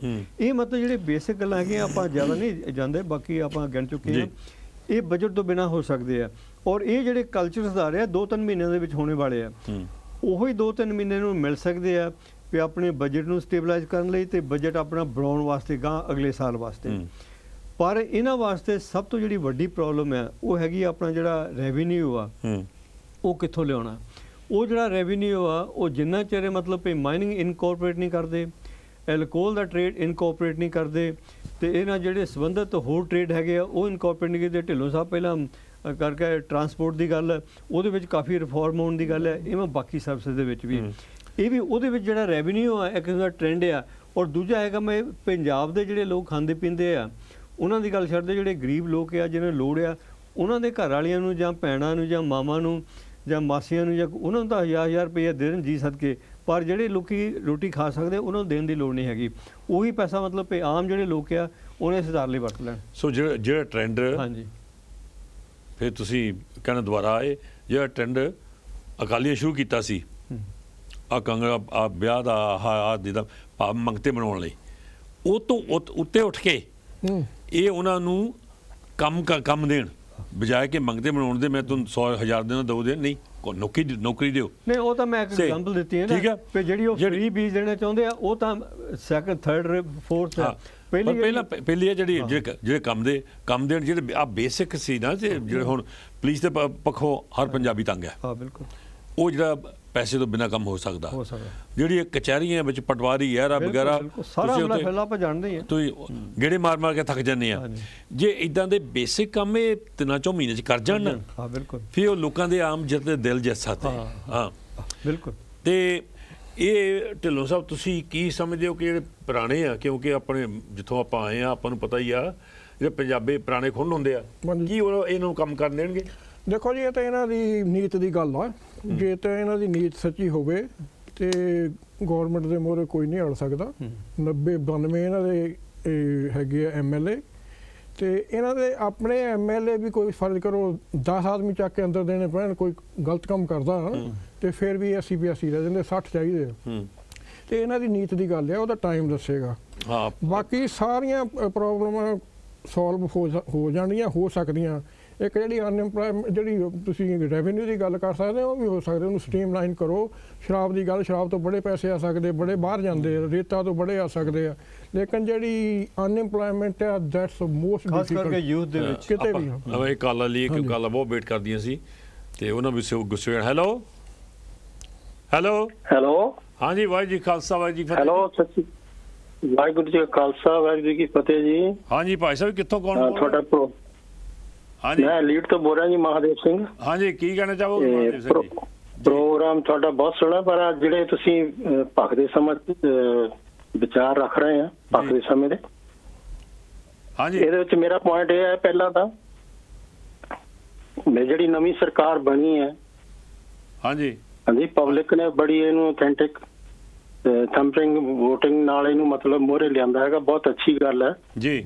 ਔਰ ਜੇ ਇਹਨਾਂ ਦੀ ਨੀਅਤ ਸਾਫ਼ ਹੋਵੇ ਤਾਂ ਜਿਹੜੀਆਂ 5-5 6-6 ਪੈਨਸ਼ਨਾਂ ਲੈਂਦੇ ਨੇ, ਪਹਿਲਾ ਪੁਆਇੰਟ ਜਿਹੜਾ ਹੈਗਾ, ਤੁਸੀਂ ਮੈਂ ਤੁਹਾਡੇ ਗੱਲ ਸੁਣ ਰਿਹਾ ਸੀਗਾ ਵੀ ਰੈਵਨਿਊ ਕਿੱਥੋਂ ਆਵੇ ਜੀ, ਰੈਵਨਿਊ ਕਿੱਥੋਂ ਆਵੇ। ਹਾਂ, ਉਹਦੇ ਵਿੱਚ ਇਹ ਹੈਗਾ ਵੀ ਸਭ ਤੋਂ ਪਹਿਲਾਂ ਤਾਂ ਇਹਨਾਂ ਨੂੰ ਇਹ ਪੁੱਛਿਆ ਜਾਵੇ ਵੀ ਤੁਸੀਂ ਸਰਕਾਰੀ ਮੁਲਾਜ਼ਮ ਆ, ਠੀਕ ਹੈ, ਜਾਂ ਤੁਸੀਂ ਪਬਲਿਕ ਮਤਲਬ ਸੇਵਾ ਕਰਨ ਵਾਸਤੇ ਆ ਜੀ। ਜੇ ਤਾਂ ਸਰਕਾਰੀ ਮੁਲਾਜ਼ਮ ਆ ਫਿਰ ਤਾਂ ਪੈਨਸ਼ਨ ਮਿਲਣੀ ਚਾਹੀਦੀ ਹੈ। ਹਾਂਜੀ, ਜੇ ਮਤਲਬ ਤੁਸੀਂ ਪਬਲਿਕ ਦੀ ਸੇਵਾ ਕਰਨ ਵਾਸਤੇ ਆਏ ਆ ਤਾਂ ਫਿਰ ਤੁਹਾਨੂੰ ਪੈਨਸ਼ਨ ਨਹੀਂ ਮਿਲਣੀ ਚਾਹੀਦੀ ਜਿੰਨਾ ਚਿਰ ਤੁਹਾਡੇ 35 ਸਾਲ ਪੂਰੇ ਨਹੀਂ ਹੁੰਦੇ। ਠੀਕ ਹੈ, ਕਿਉਂਕਿ ਗਵਰਨਮੈਂਟ ਮੁਲਾਜ਼ਮ ਦੀ ਜਿਹੜੀ ਪੀਰੀਅਡ ਫਿਕਸ ਕੀਤਾ ਹੈ ਉਹ 32 ਤੋਂ 35 ਤੱਕ ਹੈਗਾ, ਮਿਨੀਮਮ 32 ਸਾਲ ਪੈਨਸ਼ਨ ਲਈ। ਠੀਕ ਹੈ ਨਾ ਜੀ? ਹਾਂਜੀ, ਠੀਕ ਹੈ ਜੀ। ਦੂਜੀ ਗੱਲ ਇਹ ਆ ਵੀ ਜਿਹੜਾ ਇੱਕ MLA ਮਤਲਬ ਇਲੈਕਟ ਹੁੰਦਾ ਹੈ, ਉਹਦੀ 5 ਸਾਲ ਬਾਅਦ ਪ੍ਰਾਪਰਟੀ ਤੇ ਉਹਦਾ ਪੈਸਾ ਕਿੱਥੋਂ ਆਉਂਦਾ? ਠੀਕ ਹੈ, ਉਹ 5 ਸਾਲ ਦੇ ਬਾਅਦ 5 ਸਾਲ ਦੇ ਵਿੱਚ ਉਹ ਇੰਨਾ ਪੈਸਾ ਕਿੱਥੋਂ ਕਮਾ ਜਾਂਦਾ, ਉਹ MLA ਦੇ ਵਿੱਚੋਂ ਜਾਂ ਮਿਨਿਸਟਰ ਦੇ ਵਿੱਚੋਂ। ਠੀਕ ਹੈ ਜੀ, ਤੁਹਾਡਾ ਉਹਦੇ ਵਿੱਚ ਵੀ ਸੀਲਿੰਗ ਹੋਣੀ ਚਾਹੀਦੀ ਆ। ਤੁਹਾਡੇ ਪੁਆਇੰਟ ਆ ਗਏ ਕਿ ਇੱਕ ਟਾਈਮ ਆਪਣੇ ਕੋਲ ਬਹੁਤ ਸੀਮਿਤ ਹੈ ਤੇ ਜਿਹੜੇ ਉਹਨਾਂ ਗੱਲ ਬਹੁਤ ਵੈਲਿਡ ਕੀ ਕਿ ਕੋਈ ਉਹਨਾਂ ਚੋਂ ਨਾ ਤਾਂ ਨਹੀਂ ਲੈਂਦੇ, 5-5 ਪੈਨਸ਼ਨਾਂ ਲੈ ਰਹੇ ਲੋਕੀ, ਇਹ ਵੈਸੇ ਫੈਕਚੁਅਲੀ ਇਨਕਰੈਕਟ ਆ। 5 ਪੈਨਸ਼ਨ ਕਿਸੇ ਨੂੰ ਮਿਲਦੀਆਂ ਹੁੰਦੀਆਂ, ਪੈਨਸ਼ਨ ਇੱਕੋ ਹੀ ਹੁੰਦੀ ਹੈ, ਉਹ ਕਿਊਮੂਲੇਟ ਹੋ ਜਾਂਦੀ ਹੈ। ਜਿੱਦਾਂ ਇੱਥੇ ਹੈ ਨਾ ਵੀ ਤੁਸੀਂ 5 EMPLOYER ਹੈਗੇ ਆ, 5 ਪੈਨਸ਼ਨਾਂ ਹੋ ਗਈਆਂ, ਤੁਸੀਂ ਰਿਟਾਇਰ ਹੋ ਗਏ, ਉਹ ਅਮਾਲਗਾਮੇਟ ਹੋ ਜਾਂਦੀ ਹੈ, ਉਹ ਇਦਾਂ ਹੀ ਹੈ। ਤੇ ਦੂਜਾ ਗੱਲ ਇਹ ਹੈਗੇ ਆ ਵੀ ਜਿਹੜੇ EMPLOYEES ਆ ਉਹ ਤਾਂ ਪੈਨਸ਼ਨ ਦੇ ਅਧਿਕਾਰੀ ਆ, ਪਰ ਜਿਹੜੀ ਪਬਲਿਕ ਸਰਵਿਸ ਆ ਇਹ ਠੀਕ ਹੈ, ਮਤਲਬ ਕਿ ਉਹ ਯੋਗ ਹੋਣੀ ਚਾਹੀਦੀ ਹੈ। ਤੇ ਜਿੰਨੀ ਮਤਲਬ ਕਿ ਸਰਵਿਸ ਕੋਈ MP ਜਾਂ ਕੋਈ MLA ਆਪਣੀ ਐਕਸਕਲੂਸਿਵਲੀ ਸਰਵਿਸ ਪਬਲਿਕ ਸਰਵਿਸ ਕਰਦਾ ਤੇ ਉਹਦੀ ਉਸ ਵੇਲੇ ਹੋਰ ਤਾਂ ਕੋਈ ਇੰਪਲੋਇਮੈਂਟ ਹੈ ਨਹੀਂ, ਤੇ ਉਹ ਤਾਂ ਮਤਲਬ ਕਿ ਜਿਹੜਾ ਉਹ ਤਾਂ ਅਧਿਕਾਰੀ ਬਣਦਾ ਜੇ ਕਾਨੂੰਨੀ ਤੌਰ ਤੇ ਉਹਨੂੰ ਆਪਾਂ ਰੋਕ ਨਹੀਂ ਸਕਦੇ। ਪਰ ਜਿਹੜੀ ਇੱਕ ਇਹਨਾਂ ਨੇ ਨੁਕਤਾ ਉਠਾਇਆ ਸੀਗਾ ਉਹ ਵੀ ਆਪਾਂ ਗੱਲਬਾਤ ਕਰਨੀ ਸੀਗੀ।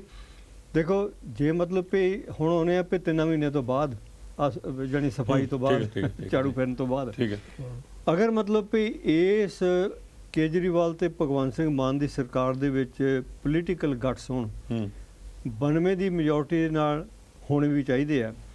ਪੰਜਾਬ ਦੇ ਵਿੱਚ ਚਲੋ 1 ਸਾਲ 'ਚ ਨਹੀਂ, 2 ਸਾਲ ਨਹੀਂ, 3 ਸਾਲ ਦੇ ਵਿੱਚ ਜਾਂ ਅਗਲੀਆਂ ਇਲੈਕਸ਼ਨ ਤੋਂ ਪਹਿਲਾਂ ਪੰਜਾਬ ਦੇ ਵਿੱਚ ਜਿੰਨੀ ਇਲੀਗਲ ਅਨਟੈਕਸਡ ਐਸੈਟਸ ਲੋਕਾਂ ਨੇ ਜਮ੍ਹਾਂ ਕੀਤੇ ਉਹ ਸਾਰੇ ਲੀਗਲਾਈਜ਼ ਕਰਨ ਦੀ ਲੋੜ ਹੈ। ਲੀਗਲਾਈਜ਼ ਤੋਂ ਭਾਵ ਇਹ ਹੈਗਾ ਵੀ ਵਧੀਆ ਟਰਮ ਹੈ ਵੀ ਉਹਨਾਂ ਨੂੰ ਡਰਾਉਣ ਦੀ ਬਜਾਏ ਉਹਨਾਂ ਨੂੰ ਕਹੋ ਵੀ ਜਿੰਨੇ ਜਿੱਦਾਂ ਮਨਮੋਹਨ ਸਿੰਘ ਨੇ ਕੀਤਾ ਇੱਕ ਵਾਰੀ ਵੀ ਤੁਸੀਂ 20% ਜਾਂ 25% ਵਲੰਟਰੀਲੀ ਡਿਕਲੇਅਰ ਕਰਕੇ ਉਹ ਟੈਕਸ ਜਮ੍ਹਾਂ ਕਰਾਓ ਪੰਜਾਬ ਦੇ ਖਜ਼ਾਨੇ ਦੇ ਵਿੱਚ। ਜੇ ਤੁਸੀਂ ਨਾ ਕੀਤਾ ਉਹ ਸਾਰਾ ਕਨਫਿਸਕੇਟ ਹੋ ਜਾਊਗਾ ਜੇ ਚੌਥੇ ਸਾਲ ਜਾਂ 5ਵੇਂ ਸਾਲ ਦੇ ਵਿੱਚ।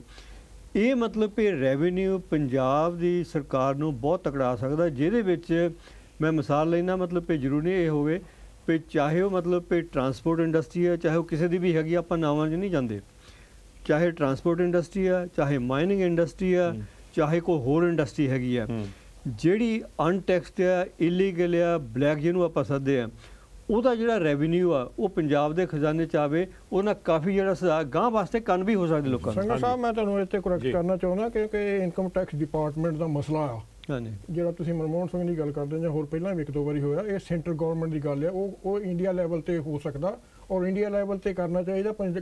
ਕਰਪਸ਼ਨ ਇਕੱਲੇ ਪੰਜਾਬ 'ਚ ਨਹੀਂ, ਬਾਕੀ ਸਟੇਟਾਂ 'ਚ ਵੀ ਇਹੋ ਹੈਗੀ ਆ, ਉਹ ਸਾਰੀ ਉੱਤੋਂ ਸੈਂਟਰ ਗਵਰਨਮੈਂਟ ਕਰੇ ਬਹੁਤ ਵਧੀਆ। ਪੰਜਾਬ ਦੇ ਵਿੱਚ ਇਲੀਗਲ ਜਿਹੜੀ ਪ੍ਰਾਪਰਟੀ ਹੈ ਉਹਨੂੰ ਲੀਗਲਾਈਜ਼ ਕਰਨਾ ਹੋਵੇ ਉਹ ਪੰਜਾਬ ਗਵਰਨਮੈਂਟ ਦਾ ਅਧਿਕਾਰ ਆ, ਪਰ ਇਹਨੂੰ ਤੁਸੀਂ ਚੈੱਕ ਕਰ ਲਿਓ। ਆਪਾਂ ਇਸ ਬਹਿਸ 'ਚ ਨਹੀਂ ਪੈਂਦੇ। ਡਿਪਾਰਟਮੈਂਟ ਤਾਂ ਉਹਦੇ ਅੰਡਰ ਆ ਨਾ। ਚਲੋ ਇਹ ਤਾਂ ਛੋਟੀਆਂ ਛੋਟੀਆਂ ਗੱਲਾਂ ਡਿਟੇਲ ਬਹੁਤ ਵੱਡਾ ਜਿਹੜਾ ਸਭ ਤੋਂ ਪਹਿਲਾਂ ਤਾਂ ਜਿਹੜਾ ਆਪਾਂ ਕਹਿੰਦੇ ਕਿ ਇਹਨਾਂ ਦੀ ਨੀਤ ਕੀ ਆ, ਉਹ ਨੀਤ ਤੋਂ ਫਿਰ ਛੋਟੀਆਂ ਛੋਟੀਆਂ ਆਹ ਕਰੋ ਇਹ ਤਾਂ ਮੁੱਕਣੀਆਂ ਨਹੀਂ, ਭਾਵੇਂ ਆਪਾਂ 10 ਦਿਨ ਲੱਗੇ ਰਹੀਏ। ਨੀਤ ਆਪਣੀ ਸਾਫ਼ ਨਾਲ ਸ਼ੁਰੂ ਕਰਨ ਤੇ ਇਹਨਾਂ ਨੂੰ ਡੇਂਜਰ ਹੈਗਾ ਕਿ ਜਿਹੜੇ ਗਏ ਹੋ ਆ ਦੂਸਰਿਆਂ ਚੋਂ, ਕੁਛ MLA ਕਾਂਗਰਸ ਚੋਂ ਗਏ ਹੋ ਆ, ਕੁਛ ਅਕਾਲੀਆਂ ਚੋਂ ਗਏ ਹੋ ਆ, ਉਹਨਾਂ ਨੂੰ ਪੁਰਾਣੀਆਂ ਆਦਤਾਂ ਉਹੀ ਪਈਆਂ ਹੋਣੀਆਂ ਤੇ ਉਹਨਾਂ ਨੂੰ ਇਹਨਾਂ ਨੂੰ ਥੰਮਣਾ ਪਊਗਾ। ਘੱਟੋ ਘੱਟ 25-30 ਆ। ਹਾਂਜੀ, ਉਹਨਾਂ ਨੂੰ ਇਹਨਾਂ ਨੂੰ ਥੰਮਣਾ ਪਊਗਾ। ਜਿਸ ਤਰ੍ਹਾਂ ਕਿਹਾ ਵੀ ਮਤਲਬ ਨੀਤ ਚਾਹੀਦੀ ਹੈ, ਨੀਤ ਸਾਫ਼ ਹੋਵੇ ਤੇ ਸਭ ਕੁਝ ਹੋ ਸਕਦਾ।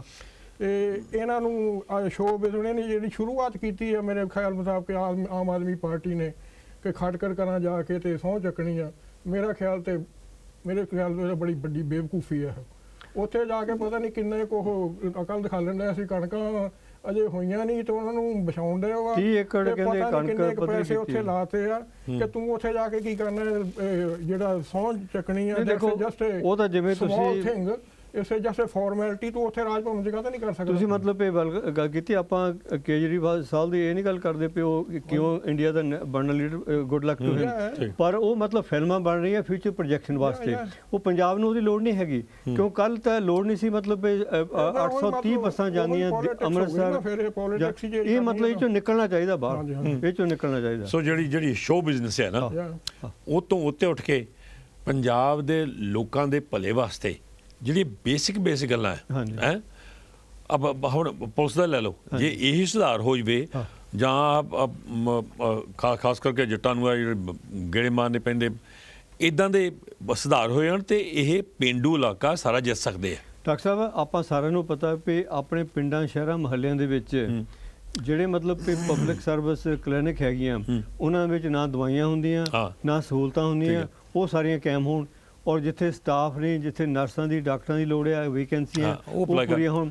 ਤੇ ਸਕੂਲਾਂ ਦਾ ਮਤਲਬ ਜਿਹੜਾ ਬੁਰਾ ਹਾਲ ਹੈਗਾ, ਸਕੂਲਾਂ ਦੇ ਛੱਤਾਂ ਚੋਂਦੀਆਂ ਹੈਗੀਆਂ, ਗਰੰਟਾਂ ਨਹੀਂ ਆਉਂਦੀਆਂ, ਉਹ ਬੁਰੀ ਹਾਲਤ ਆ। ਤੇ ਟੀਚਰ ਇੱਕ ਟੀਚਰ 4-4 5-5 ਕਲਾਸਾਂ ਪੜ੍ਹਾਉਣ, ਇਹ ਜਾਨੀ ਬੁਨਿਆਦੀ ਚੀਜ਼ਾਂ ਹੈਗੀਆਂ। ਤੁਸੀਂ ਕੀ ਕਰਨਗੇ? ਇੱਕੋ ਹੀ ਅੱਖਰ ਦੇ ਵਿੱਚ ਸਭ ਕੁਝ ਮੁੱਕ ਜਾਂਦਾ, ਕਰਪਸ਼ਨ। ਕਰਪਸ਼ਨ ਦੂਰ ਹੋ ਜਾਏ ਤੇ ਦੂਸਰਾ ਜਿਹੜਾ ਗਵਰਨਮੈਂਟ ਦੇ EMPLOYEE ਆ ਉਹਨਾਂ ਨੂੰ ਕੰਮ ਕਰਨ ਤੇ ਲਾਇਆ ਜਾਵੇ ਕਿ ਤੁਸੀਂ ਜਿੰਨੇ ਵਜੇ ਤੁਸੀਂ 9 ਵਜੇ ਆਉਣਾ ਤੇ 5 ਵਜੇ ਜਾਣਾ, ਜੋ ਵੀ ਉਹਨਾਂ ਦਾ ਟਾਈਮ ਉੱਥੇ ਹੋਣੇ ਚਾਹੀਦੇ ਆ। ਬੜੇ ਬੜੇ ਅਫਸਰ DC ਵਗੈਰਾ ਤੇ ਆਰਾਮ ਨਾਲ 11 ਵਜੇ ਆਉਂਦੇ, ਜੇ ਸਾਹਿਬ ਆ ਗਿਆ ਤੇ ਨਾ ਆ ਗਿਆ। ਇਹ ਐਡਮਿਨਿਸਟ੍ਰੇਸ਼ਨ ਦੇ ਵਿੱਚ ਇਹ ਕਰਨੇ ਵਾਲੀ ਹੈਗੀ ਆ ਚੇਂਜਸ। ਸੋ ਇਹ ਕੁਝ ਸਮਾਂ ਦੱਸੇਗਾ, ਆਉਣ ਵਾਲਾ ਸਮਾਂ, ਕਿ ਕਿੱਦਾਂ ਜਿਨ੍ਹਾਂ ਤੇ ਇੰਨੀਆਂ ਉਮੀਦਾਂ ਦੇ ਕੇ ਪੰਜਾਬੀਆਂ ਨੇ ਜਿਤਾਇਆ ਉਹ ਕਿੱਦਾਂ ਇਹ ਸਾਰੇ ਮਸਲੇ ਹੱਲ ਕਰਦੇ ਨੇ। ਇਹ ਸਮਾਂ ਦੱਸੇਗਾ। ਆਪਾਂ ਫਿਰ ਅਗਲੇ ਹਫਤੇ ਫਿਰ ਕਿਸੇ ਹੋਰ ਮਸਲੇ ਦੇ ਉੱਤੇ ਇੱਥੇ ਜੁੜਾਂਗੇ। ਸੋ ਜਿਹਨਾਂ ਕਾਲ ਕੀਤੇ ਉਹਨਾਂ ਦਾ ਧੰਨਵਾਦ, ਜਿਹਨਾਂ ਦੀ ਕਾਲ ਨਹੀਂ ਲੈ ਸਕੇ ਉਹਨਾਂ ਤੋਂ ਮਾਫੀ ਮੰਗ ਲੈਂਦੇ ਹਾਂ ਕਿਉਂਕਿ ਸਮਾਂ ਥੋੜ੍ਹਾ ਸੀ। ਤੇ ਦੋਨਾਂ ਵੀਰਾਂ ਦਾ ਧੰਨਵਾਦ। ਫਤਿਹ ਬੁਲਾਉਂਦੇ ਹਾਂ। ਵਾਹਿਗੁਰੂ ਜੀ ਕਾ ਖਾਲਸਾ, ਵਾਹਿਗੁਰੂ ਜੀ ਕੀ ਫਤਿਹ।